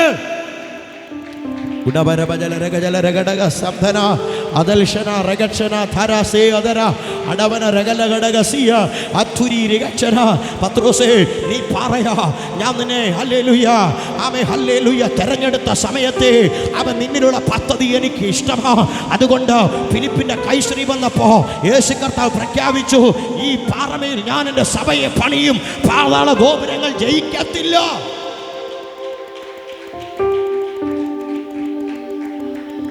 ഹല്ലേലൂയ. പത്രോസ് പറയാ, ഞാൻ എൻ്റെ സഭയെ പണിയും. യേശു കർത്താവ് പ്രഖ്യാപിക്കുക ഫിലിപ്പിൻ്റെ കൈശ്രീ വെച്ച്, ഞാൻ എൻ്റെ സഭയെ പണിയും എന്ന് പറഞ്ഞാൽ ഇവിടെ ഇപ്പം നിൽക്കുന്ന ഇരുട്ടിൻ്റെ ഒരു ശക്തിക്കും അത് തകർക്കാൻ കഴിയത്തില്ല. എനിക്ക് അവിടെ നിന്ന് കുറച്ച് കാര്യം സംസാരിക്കണം എന്ന് ആഗ്രഹമുണ്ടെങ്കിൽ സമയത്ത് ഞാൻ ഭയക്കുന്നുണ്ട്, വേഗത്തിൽ പോവുകയാണ്. ഞാൻ എൻ്റെ സഭയെ പണിയും. അല്ലെങ്കിൽ ഒന്നുകൂടെ പറഞ്ഞാൽ തിരുവെഴുത്ത് പഠിക്കുമ്പോൾ ഒന്നാമത്തെ സഭ പഴയ നിയമ ഇസ്രായേലിയരാ. ദൈവത്തിൻ്റെ പ്രത്യേക വാഗ്ദത്തത്താൽ മിസ്രൈമിയ ഇരുമ്പുലക്കകത്തും ദൈവം പുറത്തു കൊണ്ടുവന്ന പഴയ നിയമ സഭയായ ഇസ്രായേൽ മക്കൾ ദൈവസന്നിധിയിൽ നിന്ന് അകന്നുപോയപ്പോൾ അവർ പ്രമാണം ലംഘിച്ചപ്പോൾ ഒന്ന് വേണമെങ്കിൽ നമുക്കൊന്ന് വായിച്ചു മുമ്പോട്ട് പോകാം. എഴുവേഗം എടുക്കണം. പുറപ്പാട് പുസ്തകം 19-ാം അധ്യായം 6-ാമത്തെ വാക്യം നിങ്ങളൊന്ന് എടുത്തു വെക്കണം. അവിടെ പഴയ നിയമ സഭയായ ഇസ്രായേലിനെ കുറിച്ച് മോശ മുഖാന്തരം സ്വർഗത്തിൽ ദൈവം പ്രസ്താവിക്കുന്നൊരു പ്രഖ്യാപനമുണ്ട്. ഒന്ന് വായിച്ച വേഗത്തിൽ. നിങ്ങൾ എനിക്കൊരു പുരോഹിത രാജ്യത്വവും വിശുദ്ധ ജനവുമാകേണ്ടതിന് പറയേണ്ടെന്ന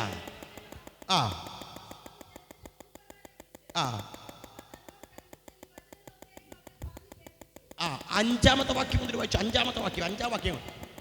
ആകയാൽ നിങ്ങൾ എൻ്റെ വാക്ക് കേട്ടത് ഒന്നാമത്തെ സഭയായ ഇസ്രായേൽ ജനത്തോട് പരിശുദ്ധാത്മാവിൽ അവർ നവോത്ഥാന നായകൻ എന്ന വിളിപ്പേരുള്ള മോശ എന്ന ആത്മീക ആചാര്യൻ ഇസ്രായേൽ മക്കളോട് പറയുകയാണ്, നിങ്ങൾ എൻ്റെ വാക്ക് കേട്ട് അനുസരിക്കുകയും എൻ്റെ നിയമം പ്രമാണിക്കുകയും ചെയ്താൽ നിങ്ങൾ എനിക്ക് സകല ജാതികളിൽ വെച്ച് പ്രത്യേക സമ്പത്തായിരിക്കോ. പഴയ നിയമ ഇസ്രായേലിനെ ദൈവം തെരഞ്ഞെടുത്തത് ഒരു പ്രത്യേക സമ്പത്തായിട്ടാ, ദൈവത്തിന് പ്രയോജനമുള്ള ഒരു പ്രത്യേക സമ്പത്തായിട്ടാ. പക്ഷേ ഇടക്കാലം കൊണ്ട് അവരുടെ നടുവിൽ കുടികേറിയ അനാചാരങ്ങൾ, ആത്മീക അധപ്പതനങ്ങൾ അവരെ ദൈവത്തിൽ നിന്ന് അകറ്റിക്കളഞ്ഞപ്പോ അതേ ജനത്തിന്റെ നടുവിൽ നിന്നുകൊണ്ട് ഫിലിപ്പിന്റെ കൈശ്രീ വെച്ച് കർത്താവ് പറഞ്ഞു, ഒരു ദുഷ്ടശക്തിക്കും വിട്ടുകൊടുക്കാതെ, ഒരു അനാചാരത്തിന് വിട്ടുകൊടുക്കാതെ, ഒരു ദുരുപദേശത്തിന് വിട്ടുകൊടുക്കാതെ ഞാൻ എൻ്റെ സഭയെ പണിയും, പാതാള ഗോപുരങ്ങൾ ജയിക്കത്തില്ല എന്ന് പറഞ്ഞ ഒരു ശക്തിയും നിന്റെ മേൽ ആധിക്യം പ്രാപിക്കാതെ വേണോ, നിന്റെ മേൽ ആധിക്യം പ്രാപിക്കാതെ വേണോ ഞാൻ പണിയാൻ തുടങ്ങുകയോ. ലോകത്തിലൊരു ശക്തിക്ക് മുടക്കാൻ കഴിയാതെ വേണോ സ്വർഗത്തിലെ ദൈവം അവന്റെ പണി നടത്തും.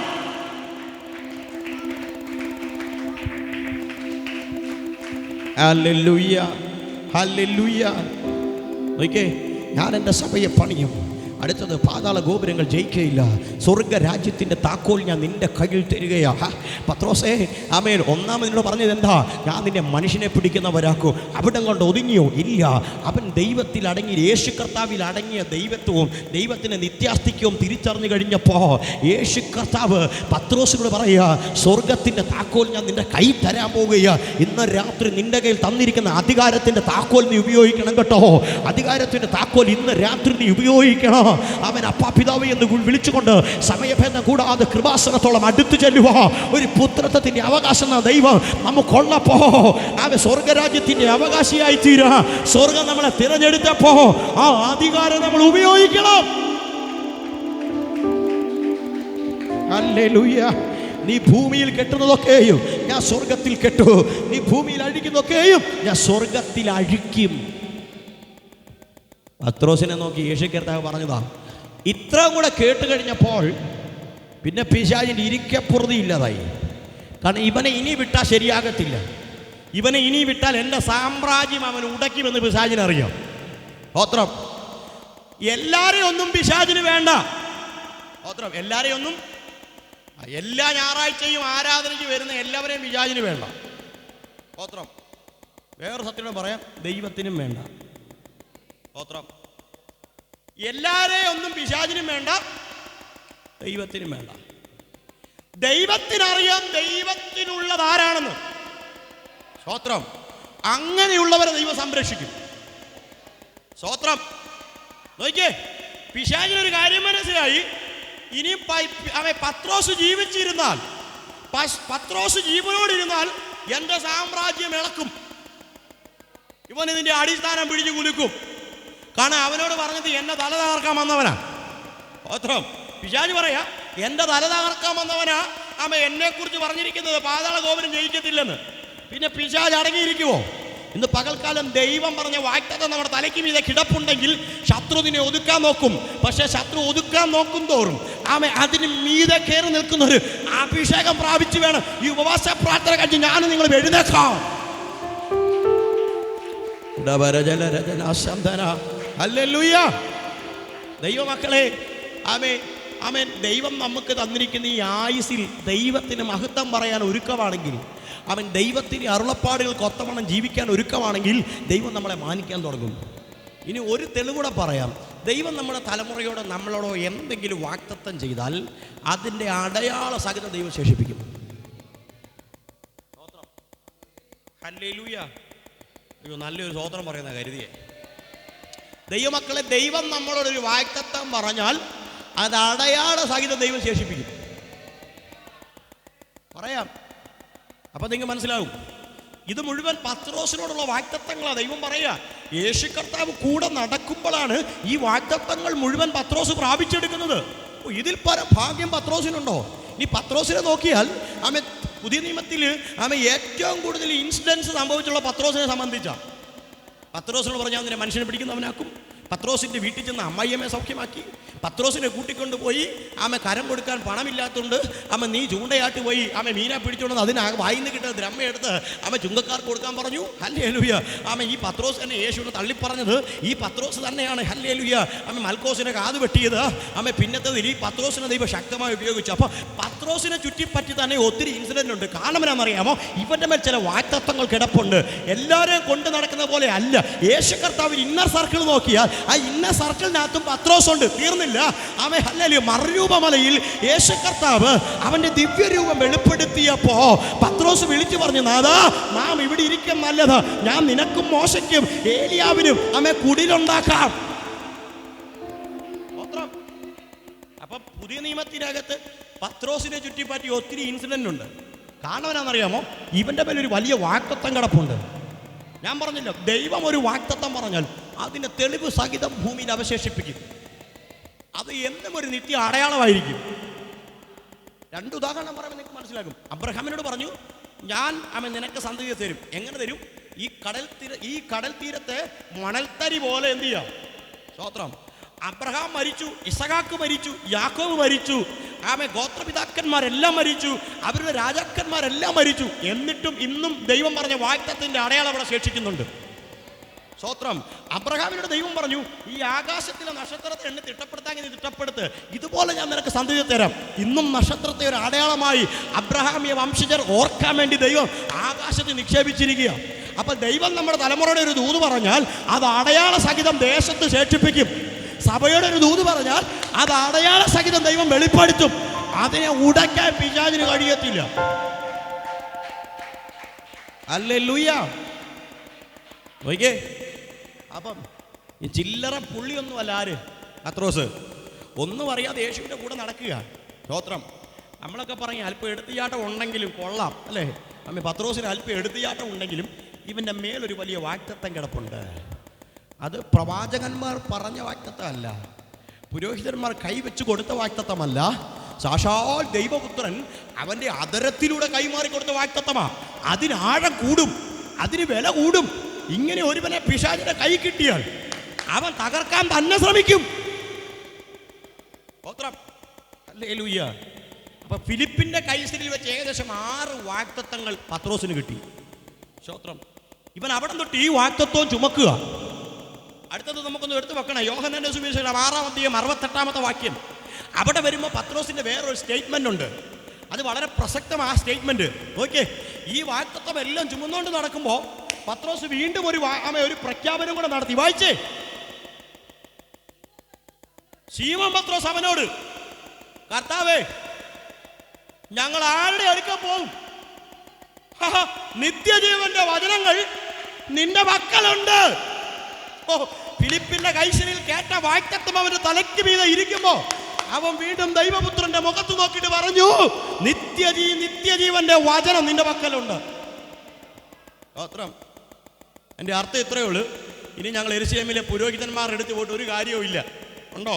ഇല്ല. ഇനി ഞങ്ങൾ പരീശന്മാരുടെ അടുത്ത് പോയിട്ട് ഒരു കാര്യവും ഇല്ല. ഈ സദൂക്യന്മാരുടെ അടുത്ത് പോയിട്ട് അത്ര പോലും കാര്യമില്ല. പോട്ടെ, ശാസ്ത്രം അറിയാവുന്ന തിരുവെഴുത്തുകളെ പകർത്തി എഴുതി ജനത്തെ തോറ പഠിപ്പിക്കുന്ന, ന്യായപ്രമാണം പഠിപ്പിക്കുന്ന ശാസ്ത്രിമാരുടെ അടുത്ത് പോയാൽ അത്രയും കൂടെ പ്രയോജനമില്ല. കാരണം അവർ മുഴുവൻ പകർത്തി എഴുതുന്ന നിത്യജീവന്റെ വചനവുമായി നീ നിൽക്കുമ്പോ നിന്നെ വിട്ട് ഞങ്ങൾ എവിടെ പോകാനാ? ഇന്ന് പകൽക്കാലം ദൈവദത്തമായ അനുഭവം പ്രാപിച്ച പത്രോസിനെ ഒതുക്കാൻ പിശാച് ലക്ഷ്യമിട്ട് തുടങ്ങി. ഇനി ഒരു കാര്യം കൂടെ പറയാം. ഈ പിശാച് ഒതുക്കാൻ നോക്കുന്നവന് ദൈവവുമായി നല്ല ബന്ധം ഉണ്ടായിരിക്കും. സ്തോത്രം. ദൈവവുമായി നല്ല ബന്ധം ഉണ്ടായിരിക്കും. പത്രോസിന് അങ്ങനെ ഒരു ബന്ധമായിരുന്നു ദൈവമായിട്ട്. എന്നൊക്കെ യാക്കോബുണ്ട്, യോഹന്നാനുണ്ട്, ഹല്ലേലൂയ, അന്ത്രേസ് ഉണ്ട്, ഫിലിപ്പോസ് ഉണ്ട്. ഇങ്ങനെ തുടങ്ങിയ ശിഷ്യഗണങ്ങൾ അവിടെ എല്ലാം ഉണ്ടായിട്ടും യേശു ക്രിസ്തുവിനെ കുറിച്ചുള്ള ദൈവത്വം ഇത്ര ശ്രേഷ്ഠമായി വെളിപ്പെടുത്തിയ അപ്പോസ്തലൻ പത്രോസ് മാത്രമാണ്. ഹല്ലേലൂയ. പത്രോസിനോട് യേശു ഒറ്റ കാര്യമേ പറഞ്ഞുള്ളൂ, എന്നെ അനുഗമിക്കുക, ഞാൻ നിന്നെ മനുഷ്യനെ പിടിക്കുന്നവരാക്കും. പിന്നെ മുഴുവൻ യേശു കർത്താവിനെ കുറിച്ച് പത്രോസ് അങ്ങോട്ട് പറയാൻ തുടങ്ങിയപ്പോൾ യേശു കർത്താവ് പത്രോസിനെ ഉറപ്പിക്കാൻ ഇങ്ങോട്ട് ചില നന്മകൾ വാഗ്ദത്തം ചെയ്തു. ഇന്ന് രാത്രികാലം ദൈവമക്കളെ, നമ്മുടെ ദൈവത്തിൻ്റെ മഹത്വം തിരിച്ചറിഞ്ഞാൽ അതിനകത്ത് നമ്മൾ ജീവിക്കാൻ ഒരുങ്ങിയാൽ നിശ്ചയമായും ദൈവം നമ്മളെ മാനിക്കാൻ തുടങ്ങും. നിശ്ചയമായി ദൈവം നമ്മൾ ഉയർത്താൻ തുടങ്ങും. അതിന് 2 പക്ഷമില്ല. അതിന് ഏറ്റവും വലിയ ഉദാഹരണമാണ് പത്രോസ്. സ്തോത്രം. ഇതേ അധ്യായത്തിൽ ആ വായിച്ച അധ്യായത്തിൻ്റെ 54 മുതൽ ഇങ്ങോട്ട് വായിക്കുമ്പോൾ അവിടെ മറ്റൊരു സാഹചര്യമുണ്ട്. യേശുവിനെ ഹല്ലേലൂയ കെദ്രോൻ തോടിനക്കരയുള്ള കെദ്രോൻ തോട് കടന്ന് ദേവാലയ പട്ടാളക്കാരും യഹൂദ മതമേളാളന്മാരും റോമ സാമ്രാജ്യത്തിന് കിങ്കരന്മാരും യേശുവിനെ പിടിക്കാൻ വേണ്ടി വരുമ്പോൾ യേശു കർത്താവിൻ്റെ പിന്നെ അകലം വിട്ട് അനുഗമിക്കുന്ന ഒരു പത്രോസിനെ കാണാം. ശ്രദ്ധിക്കണേ. അടുത്ത നിമിഷം യേശു പിടിക്കപ്പെടാൻ പോവുകയാ. സ്തോത്രം. അടുത്ത നിമിഷം യേശു കർത്താവ് പിടിക്കപ്പെടാൻ പോവുകയാ. ആമേൻ. പത്രോസ് ആരാ? യേശു ക്രിസ്തുവിലെ ദൈവത്വം തിരിച്ചറിഞ്ഞവനാ. സ്തോത്രം. ഈ പത്രോസ് യേശുവിനെ അകലം വിട്ട് അനുഗമിക്കാൻ തുടങ്ങി. തൻ്റെ ഗുരുനാഥന് തൻ്റെ യജമാനന് തൻ്റെ ഗുരുവിന് എന്ത് സംഭവിക്കുമെന്നറിയാൻ വേണ്ടി അകലം വിട്ട് പത്രോസ് അനുഗമിക്കുകയാണ്. പക്ഷേ ആ അനുഗമത്തിൻ്റെ ഒടുവിൽ ഹല്ലേലൂയ പത്രോസ് യേശുവിനെ 3 വട്ടം തള്ളിപ്പറഞ്ഞു. 3-ാമത്തെ വട്ടം തള്ളിപ്പറഞ്ഞപ്പോൾ യേശു കർത്താവ് തിരിഞ്ഞ് പത്രോസിനെ ഒന്ന് നോക്കി. അവിടെയും പത്രോസ് കുറ്റം സമ്മതിച്ചു.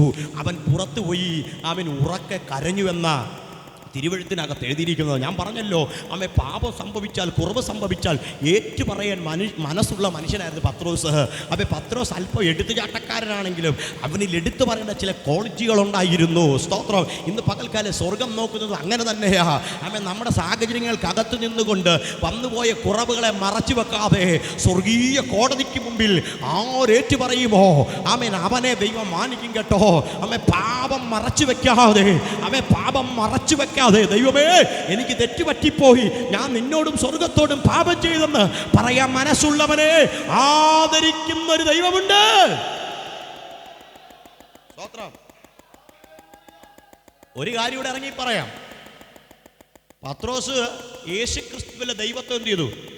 തിരിച്ചറിഞ്ഞു. പത്രോസ് മാത്രമല്ല യേശുക്രിസ്തുവിന്റെ ദൈവത്വം തിരിച്ചറിഞ്ഞത്, സെബദിയുടെ ഭാര്യ തിരിച്ചറിഞ്ഞു. ഹല്ലേലൂയ. യേശുക്രിസ്തുവിന്റെ ഒടുവിലത്തെ യെരുശലേം ദേവാലയത്തിലേക്കുള്ള യാത്രാമധ്യേ മത്തായി സുവിശേഷം 20-ാം അധ്യായം 20-ാം വാക്യത്തിലേക്ക് വരുമ്പോൾ നമുക്കത് കാണാം. ഹല്ലേലൂയ. ഒടുവിലത്തെ യെരുശലേം ദേവാലയത്തിലേക്കുള്ള എരിഹോ വഴി യെരുശലേമിലേക്കുള്ള യാത്രാമധ്യേ ഹല്ലേലൂയ സെബദിയുടെ ഭാര്യ വന്നിട്ട് യേശു കർത്താവിനെ തടഞ്ഞു നിർത്തിയിട്ട് പറയുന്നൊരു പദമുണ്ട്. നീ രാജ്യത്വം പ്രാപിച്ചു വരുമ്പോൾ എൻ്റെ ഈ 2 മക്കളിൽ ഒരുവൻ ഇടത്തും വലത്തും ഇരിക്കണം. അപ്പൊ നോക്കിയേ, യേശു ക്രിസ്തു നിത്യ ദൈവമാണെന്നും അവൻ രാജ്യം സ്ഥാപിക്കുമെന്നും അത് ഇഹലോകത്തിലല്ലെന്നും ഹല്ലേലൂയ അനന്തരം മുഴുലോകത്തെ അവൻ ഒന്നിച്ച് ഭരിക്കുന്നൊരു നാളുണ്ടെന്നും സെബദിയുടെ ഭാര്യ തിരിച്ചറിഞ്ഞപ്പോൾ അവൾ പറഞ്ഞു, എൻ്റെ ഈ മക്കൾ അഥവാ യാക്കോബും യോഹന്നാനും ഇടത്തും വലത്തും ഇരിക്കണം. എനിക്ക് ഭാഗം ശുശ്രൂഷിക്കാൻ ആഗ്രഹമുണ്ടെങ്കിൽ ഞാൻ അവിടെ വിടുക. അങ്ങനെ ഫുൾ സ്റ്റോപ്പ് ഇടുക. ക്രൂശിലെ കള്ളം പറഞ്ഞു, ഗുരു നീ രാജ്യത്വം പ്രാപിച്ചു വരുമ്പോൾ എന്നെയും ഓർക്കണമേ. നോക്കിക്കേ, ഇവരെക്കാളുമൊക്കെ എത്ര ശ്രേഷ്ഠനാ പത്രോസ് എന്നറിയാമോ? പത്രോസ് അറിഞ്ഞ സത്യം അവിടം കൊണ്ട് കുഴിച്ചിടുകയല്ലായിരുന്നു, അവൻ പ്രഘോഷിക്കാൻ തുടങ്ങി. ഒന്ന്, പത്രോസിന് മേലൊരു വാഗ്ദത്തം ഉണ്ടായിരുന്നു. എന്താ? നീ മനുഷ്യനെ പിടിക്കുന്നവനാകും. 2, പത്രോസ് യേശുക്രിസ്തുവിലെ ദൈവത്വം തിരിച്ചറിഞ്ഞു. അനന്തരം ക്രൂശീകരണത്തിന് ശേഷം മർക്കോസിൻ്റെ മാളിക മുറിയിൽ ഭയന്ന് പരവശരായിരിക്കുന്ന പത്രോസിനെയും സംഘത്തെയും കാണാം. കാരണം അക്കാലഘട്ടത്തിൽ പീഡ അത്ര വലുതായിരുന്നു. ക്രിസ്തുവിനെ ക്രൂശിച്ചു കൊല്ലാൻ ഒരു മടിയും കാണിക്കാത്ത യഹൂദന്മാരും റോമാക്കാരും ഇവരെ തക്കം കിട്ടിയാൽ നശിപ്പിച്ച് കളയും. പക്ഷേ സ്വർഗത്തിൽ നിന്നൊരു വാഗ്ദത്തം അവർക്കുണ്ടായിരുന്നു. ഉയരത്തിൽ നിന്ന് ശക്തി ലഭിക്കുവോളം നിങ്ങൾ യെരുശലേം വിട്ട് എന്ത് ചെയ്യരുത്? മാറിപ്പോകരുത്. സ്തോത്രം. അവൻ യെരുശലേമിൽ വിരിച്ചൊരുക്കിയ മാളിക മുറിയിൽ ഇരിക്കുമ്പോൾ 2-ാം അധ്യായത്തിലേക്ക് വരുമ്പോൾ കാണാൻ കഴിയുന്നുണ്ട്. പിളർന്ന അഗ്നിനാവ് പോലെ അവരിരുന്നിടത്ത് നിറഞ്ഞു. അവരെല്ലാം അന്യഭാഷയിൽ സംസാരിക്കാൻ തുടങ്ങിയപ്പോൾ ഹല്ലേലൂയ 2 കൊച്ചു പെമ്പിള്ളാരുടെ മുമ്പിലും ഒരു പുരുഷന്റെ മുമ്പിലും അവനെ അറിയത്തില്ലെന്ന് പറഞ്ഞ പത്രോസ് ചാടി എഴുന്നേറ്റിട്ട് യേശുക്രിസ്തുവിനെ കുറിച്ച് പ്രസംഗിക്കാൻ തുടങ്ങി. ആ പ്രസംഗം കേട്ടപ്പോ യെരുശലേമിൽ പെരുന്നാൾ കൂടാൻ വന്ന വലിയൊരു ജനം ഹല്ലേലൂയ പത്രോസിനോട് ചോദിച്ചു, യജമാനന്മാരെ, ഞങ്ങൾ രക്ഷ പ്രാപിക്കാൻ എന്തു ചെയ്യണം?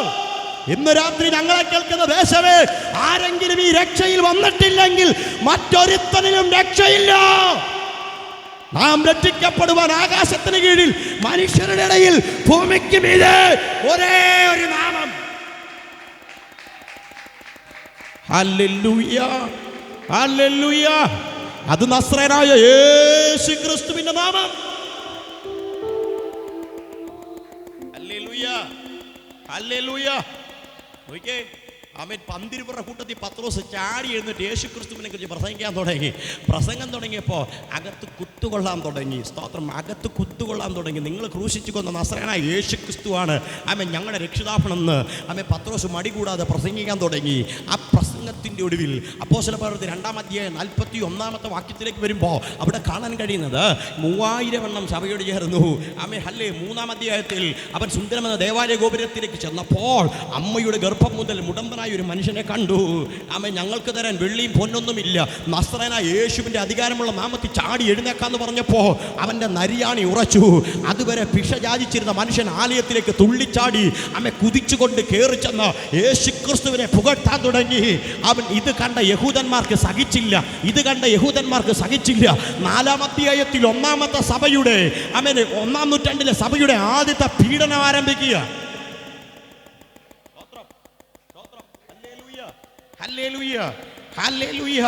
അപ്പോൾ 4-ാം അധ്യായത്തിൽ 1-ാമത്തെ സഭയുടെ 1-ാമത്തെ പീഡനം ആരംഭിക്കുക.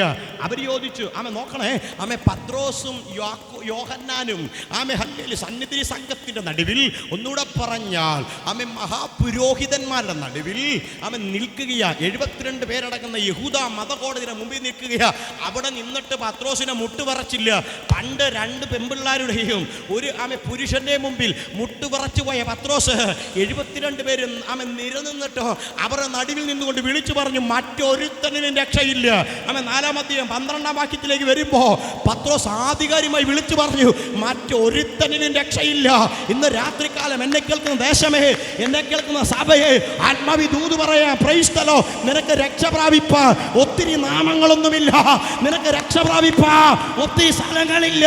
ഇന്ന് രാത്രി ഓടിക്കയറി ആലയത്തിനകത്ത് വന്ന് ഒരു നിത്യ ദൈവമുണ്ടെന്ന് ആര് പ്രഖ്യാപിക്കുന്നുവോ?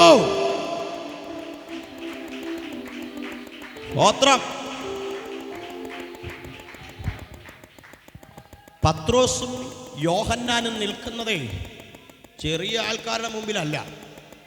ആണോ പാസ്റ്ററെ? അല്ല, ചെറിയ ആൾക്കാരുടെ മുമ്പിലല്ല നിൽക്കുന്നേ. അക്കാലത്തെ മതകോടതിയുടെ മുമ്പിലാണ് നിൽക്കുന്നേ. യേശുക്രിസ്തുവിനെ മാറി മാറി വിസ്തരിച്ച അതേ മതകോടതിയുടെ മുമ്പിലാണ് നിൽക്കുന്നത്. അവരുടെ മുമ്പിൽ നിന്ന് വിളിച്ചു പറഞ്ഞു, മറ്റൊരുത്തനിലും രക്ഷയില്ല എന്ന് പറഞ്ഞാൽ അവരോട് പറഞ്ഞ എന്തെന്നറിയാമോ? നിങ്ങൾ തലയിൽ ചുമന്നുകൊണ്ട് കിടക്കുന്ന ന്യായപ്രമാണം കഴിഞ്ഞുപോയി. നിങ്ങൾ തലയിൽ ചുമന്നുകൊണ്ട് കിടക്കുന്ന ന്യായപ്രമാണ യുഗം കഴിഞ്ഞുപോയി. ന്യായപ്രമാണത്തിൻ്റെ അത്ഭുത വിഷയമായ ക്രിസ്തു ഇവിടെ അവതരിച്ചു. അവൻ കുരുടന്മാർക്ക് കാഴ്ച കൊടുത്തു, അവൻ ബദ്ധന്മാരെ തുറന്നു വിട്ടു, അവൻ ഭൂതഗ്രസ്തർക്ക് സൗഖ്യം കൊടുത്തു, അവൻ കുഷ്ഠരോഗിക്ക് സൗഖ്യം കൊടുത്തു.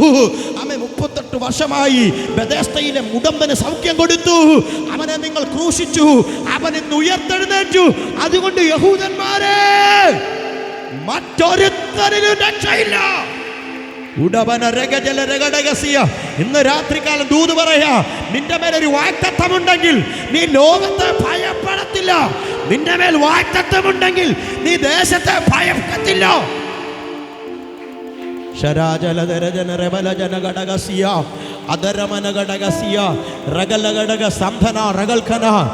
വാഗ്ദത്തമുള്ളവൻ ദേശത്തെ ഭയപ്പെടത്തില്ല, വാഗ്ദത്തമുള്ളവൻ അധികാരത്തെ ഭയപ്പെടത്തില്ല. Praise the lord, hallelujah. അതുകൊണ്ട് ഇന്ന് രാത്രി നമുക്കും പത്രോസിനെ പോലെ പറയാം, കർത്താവേ, ജീവിക്കുന്നെങ്കിൽ നിനക്ക് വേണ്ടി. ഓ ഹല്ലേലൂയ. മുമ്പ് പ്രിയ സഹോദരൻ പാടിയൊരു പാട്ടിൻ്റെ മനസ്സിലേക്ക് കൂടെ, നിത്യജീവ മൊഴികൾ നിന്നിലുണ്ട് പരനെ. അല്ലെങ്കിൽ എത്ര അർത്ഥവത്തായ ഗാനങ്ങളാ. ഹല്ലേലൂയ. ഷീമോനെ, എന്താ നിന്നെ വിട്ടുകൊടുക്കാതെന്നറിയാമോ? നീ ഒരിക്കൽ എഴുന്നേറ്റ് നിന്ന് പ്രസംഗിക്കും, നീ ഒരിക്കൽ നിവർന്ന് നിന്ന് പ്രസംഗിക്കും. അന്ന് നിന്നെ ഭീതിപ്പെടുത്തിയ, അന്ന് നിന്നെ ഒതുക്കാൻ നോക്കിയ, അന്ന് നിന്നെ ഭയപ്പെടുത്തിയ, അന്ന് നിന്നെ വേണ്ടെന്ന് പറഞ്ഞ ചിലർ ഈ സഭയോട് ചേരും. ഹല്ലേലൂയ. ചിലത് സഭയോട് ചേരും, ചിലത് സഭയോട് ചേരും, ചിലത് സഭയോട് ചേരും എന്ന് പകൽക്കാലം ആത്മാവിൽ ഞാൻ പ്രഖ്യാപിക്കുകയാ. ഉപവാസ പ്രാർത്ഥന കഴിയുമ്പോൾ ഇതിനകത്തൊരു ഉണർവ് സംഭവിക്കും, ഇതിനകത്തൊരു വിടുതൽ സംഭവിക്കും, ഇതിനകത്തൊരു ഉണർവ് സംഭവിക്കും. ദേശം അത് കാണും.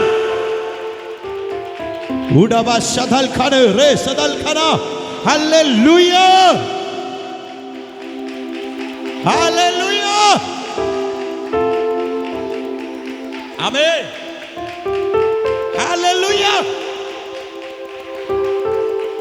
ഉഠബശദൽ ഖന റബലഗഡഗസിയ അർത്ഥന രഗൽ ഖമന ഗഡഗ സംധന ഥൂഡബശദൽ ഖന ഊഡരബ ശബ്ദരെ ആമേൻ.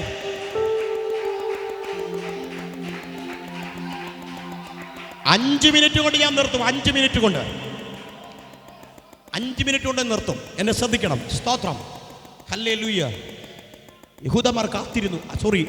അപ്പോസ്തലന്മാർ കാത്തിരുന്നു. 120 പേരടങ്ങുന്ന ഒരു സംഘം. എവിടെയാ? വിരിച്ചൊരുക്കിയ മാളിക മുറിക്കകത്ത്. എന്താ കാത്തിരിക്കുന്നത്? അവർ എത്ര ദിവസം കാത്തിരുന്നു? ഹല്ലേലൂയ. യേശു കർത്താവിനെ പിടിക്കുന്നത് പെസഹായുടെ തലേ ദിവസമാണ്. പിടിച്ചു, അവനെ ക്രൂശിച്ചു, 3-ാം ദിനം ഉയർത്തെഴുന്നേറ്റു. യേശു കർത്താവ് ഉയർത്തെഴുന്നേറ്റ് അന്ന് മുതൽ പെസഹ ആരംഭിക്കുക. 40 ദിവസങ്ങൾ യേശു കർത്താവ് അപ്പോസ്തലന്മാരുടെ കൂടെ നടന്നു. അവരെ പലതും പറഞ്ഞ് ഉറപ്പിച്ചു, അവരെ പലതും പറഞ്ഞ് നിർത്തി, അവരെ പലതും പറഞ്ഞ് വഴി നടത്തി. മാറിപ്പോയ പത്രോസിനെ തിരിച്ചു വിളിച്ചിട്ട്, നീ ഇവരിലും അധികമായി എന്നെ സ്നേഹിക്കുന്നു എന്ന് 3 വട്ടം ചോദിച്ചപ്പോൾ, നീ സമസ്തവും അറിയുന്നു എന്ന് പറഞ്ഞ് യേശു കർത്താവിൻ്റെ മുമ്പിൽ സകലതും സമർപ്പിച്ചു. സ്തോത്രം. 40-ാമത്തെ ദിവസം ഒലിവുമലയുടെ ഒരു ചെരുവിൽ നിന്ന് യേശു കർത്താവ് സ്വർഗ്ഗാരോഹണം ചെയ്തു പോകുമ്പോൾ ദൂതന്മാർ 2 ദൂതന്മാർ സ്വർഗ്ഗത്തിൽ ഇറങ്ങി വന്നിട്ട് പറഞ്ഞു, അല്ലയോ ഗലീല പുരുഷന്മാരെ, നിങ്ങളിങ്ങനെ ആകാശത്തേക്ക് നോക്കി നിൽക്കുന്നത് എന്ത്? അവൻ പോയതുപോലെ മടങ്ങി വരും. Price the Lord. ആകയാൽ നിങ്ങൾ യെരൂശലേം വിട്ട് വാങ്ങിപ്പോകാതെ പിതാവിങ്കിൽ നിന്ന് കേട്ട വാഗ്ദത്തത്തിനായി കാത്തിരിക്കണം. ഹല്ലേലൂയ. നോക്കണം, പെന്തക്കോസ്ത് പെരുന്നാളിൻ്റെ 50-ാമത്തെ ദിവസം, അർത്ഥാൽ പെന്തക്കോസ്ത് പെരുന്നാൾ അവസാനിക്കുന്ന ദിവസം, ഒരു പ്രത്യേകതയുണ്ട്. ആ ദിവസത്തിന്, ആ സമയത്തിനൊരു പ്രത്യേകതയുണ്ട്. പഴയ നിയമ കാലഘട്ടത്തിലെ ദാവീദിന്റെ മകനായ ശലോമോൻ യെരൂശലേം ദേവാലയം സമർപ്പിക്കുമ്പോൾ അതിനകത്ത് ദൈവത്തിന്റെ സാന്നിധ്യം കൊണ്ട് ഹല്ലേലൂയ നിറഞ്ഞിട്ട് അകത്തേക്ക് പുരോഹിതന്മാർക്ക് കയറാൻ കഴിയാതെ വണ്ണം ദൈവ സാന്നിധ്യം നിറഞ്ഞു നിന്ന യെരൂശലേം ദേവാലയം. ഈ ദേവാലയത്തിനൊരു പ്രത്യേകതയുണ്ട്. ഇത് ഹേരോദാവ് 40 വർഷം കൊണ്ട് സ്വർണ്ണ വെഞ്ചാമരങ്ങൾ ചാർത്തി ഉണ്ടാക്കിയെടുത്ത യെരൂശലേം ദേവാലയം അന്ന് പെന്തക്കോസ്ത് പെരുന്നാളിന് 50-ാമത്തെ ദിവസം പരിശുദ്ധാത്മാവ് ഒരിക്കൽ യെരൂശലേം ദേവാലയത്തിനകത്തിറങ്ങിയ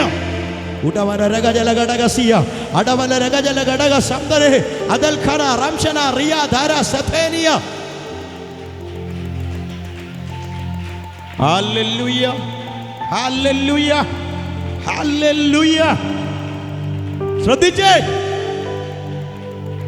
ശലോമോൻ ഒരിക്കൽ പ്രതിഷ്ഠിച്ച ആലയത്തിനകത്തിറങ്ങിയ പരിശുദ്ധാത്മാവ് അന്ന് ആലയത്തെ മറികടന്നു. ഉടവരവന ശതരജലഘടകസിയ ഹോമയാഗങ്ങളും അനനയാഗങ്ങളും ഒക്കെ അർപ്പിച്ച് പുരോഹിതന്മാർക്ക് അകത്ത് കടക്കാൻ കഴിയാതെ വണ്ണം യഹോവയുടെ തേജസ് ഇറങ്ങി വന്ന യെരൂശലേം ദേവാലയത്തെ പരിശുദ്ധാത്മാവ് അന്ന് മറികടന്നിട്ട് കേവലം പഠിപ്പിൽ സാധാരണക്കാരായ 120 പേര് കൂടിയിരുന്ന നടുവിലേക്ക് ഇറങ്ങി വന്നു. അത് അവിടെ കൊണ്ട് തീർന്നില്ല. അത് ഇന്ന് ഹല്ലേലൂയ ഈ സഭയ്ക്കകത്ത് ഇറങ്ങി വന്നു. Price the Lord.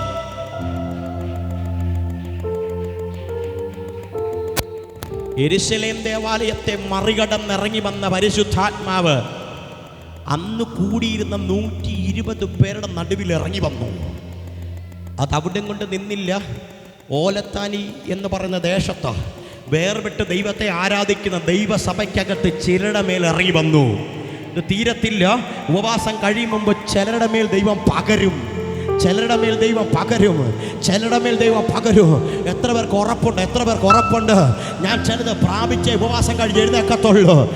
നഷ്ടപ്പെട്ടു പോയി ചിലതിനെ ഞാൻ പ്രാപിച്ചേ എഴുന്നേക്കൂ. ഈ പരിശുദ്ധാത്മാവിനെ ഞാൻ പ്രാപിക്കൂ. ഈ പരിശുദ്ധാത്മാവ് പ്രാപിച്ചേ ഞാൻ എഴുന്നേക്കൂ. അതുകൊണ്ട് ഇന്ന് രാത്രി പറ, കർത്താവേ, ദുഷ്ടനെ ഏൽപ്പിച്ചു കൊടുക്കരുത്, പിശാചിനെ കാണരുത്, എൻ്റെ കുടുംബത്തെയും എൻ്റെ ദൈവം കാക്കണമേ എന്ന് ഇന്ന് രാത്രി ഏൽപ്പിച്ചു കൊടുക്കുന്നവന് തുണ നിൽക്കുന്ന ഒരു ദൈവമുണ്ട്. Hallelujah, hallelujah, hallelujah, hallelujah, hallelujah. ദൈവമക്കളെ,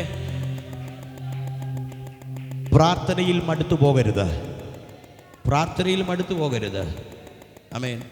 എൻ്റെ സാക്ഷ്യങ്ങളോട് പറയാൻ തുടങ്ങിയാൽ ഇന്ന് രാത്രി സമയം തികയത്തില്ല. അവിടെ ഇവിടെ സ്റ്റോപ്പ് ചെയ്യുക. ഹല്ലേലൂയ. കർത്താവ് അനുവദിച്ച മറ്റൊരു ദിവസം, മറ്റൊരു സാഹചര്യത്തിൽ അതൊക്കെ പറയാൻ ദൈവം അവസരം ഒരുക്കട്ടെ. ദൈവമക്കളെ, നമുക്ക് ദൈവസന്നിധി സമർപ്പിക്കാം. എല്ലാ കണ്ണുകളും ഒരു നിമിഷം അടയട്ടെ. ഈ രാത്രി കേട്ട വചനം എന്നോട് സംസാരിക്കുന്ന ഉറപ്പുള്ളവർ ഒരു നിമിഷം കണ്ണുകൾ അടയട്ടെ. ഞാൻ നിങ്ങൾക്ക് വേണ്ടി ഒരു വാക്ക് പ്രാർത്ഥിക്കാം. Price the Lord. പലപ്പോഴും പിശാച് തകർത്ത് കളയാൻ ലക്ഷ്യം വെച്ച് കയറി വന്നപ്പോൾ നിന്റെ മേൽ പകർന്ന അഭിഷേകത്തിൻ്റെ കൃപ കൊണ്ടാണ് നീ നിലനിന്നത്. ആമേൻ. സ്വർഗത്തിലെ ദൈവം നിനക്ക് വേണ്ടി മധ്യസ്ഥത അണച്ചത് കൊണ്ടാണ് നീ നിലനിന്നത്. അതുകൊണ്ട് ഇന്ന് രാത്രി ഞാൻ അല്ലെങ്കിൽ ആത്മാവി പറയാം, അവൻ നമുക്കൊരു നല്ല മധ്യസ്ഥനുണ്ട്, നമുക്കൊരു നല്ല മധ്യസ്ഥനുണ്ട്, നമുക്കൊരു നല്ല കാര്യസ്ഥനുണ്ട്. അവനെ പരമേൽപ്പിക്കാം. ഹല്ലേലൂയ. പരിശുദ്ധ കർത്താവേ, ഈ ജനത്തെ അനുഗ്രഹിച്ച് പ്രാർത്ഥിക്കുന്നു. കേട്ട ദൈവിക ദൂതുകൾ അനുഗ്രഹത്തിന് കാരണമായി തീരുവാൻ സ്വർഗം ഇടയാക്കണമേ എന്ന് പ്രാർത്ഥിക്കുന്നു. പ്രാർത്ഥന ദൈവം കേട്ട കൃപയ്ക്കായി മഹത്വം യേശുവിൻ നാമത്തിൽ തന്നെ. ആമേൻ. സ്തോത്രം. കരമുയർത്തി ദൈവത്തിന് സ്തോത്രം പറഞ്ഞാട്ടെ.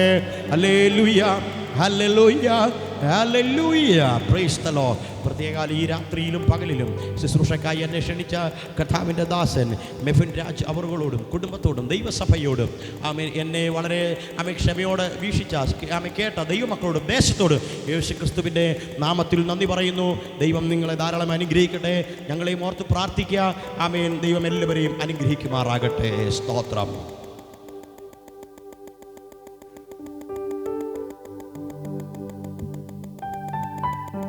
നമുക്ക് എല്ലാവർക്കും ഒരു നിമിഷം എഴുന്നേറ്റ് നിൽക്കാം. സ്തോത്രം. വളരെ അനുഗ്രഹിക്കപ്പെട്ട പകലും രാത്രികാലവും കർത്തദാസൻ നമ്മോട് ശുശ്രൂഷിപ്പാനിടയായി തീർന്നു. കർത്താവ് സ്തോത്രം. ഇന്ന് പകൽക്കാലവും നമ്മൾ സഹായിച്ചു. രാത്രികാലവും ദൈവം വളരെ ശക്തമായി സ്തോത്രം നമ്മോട് ഇടപെട്ടു.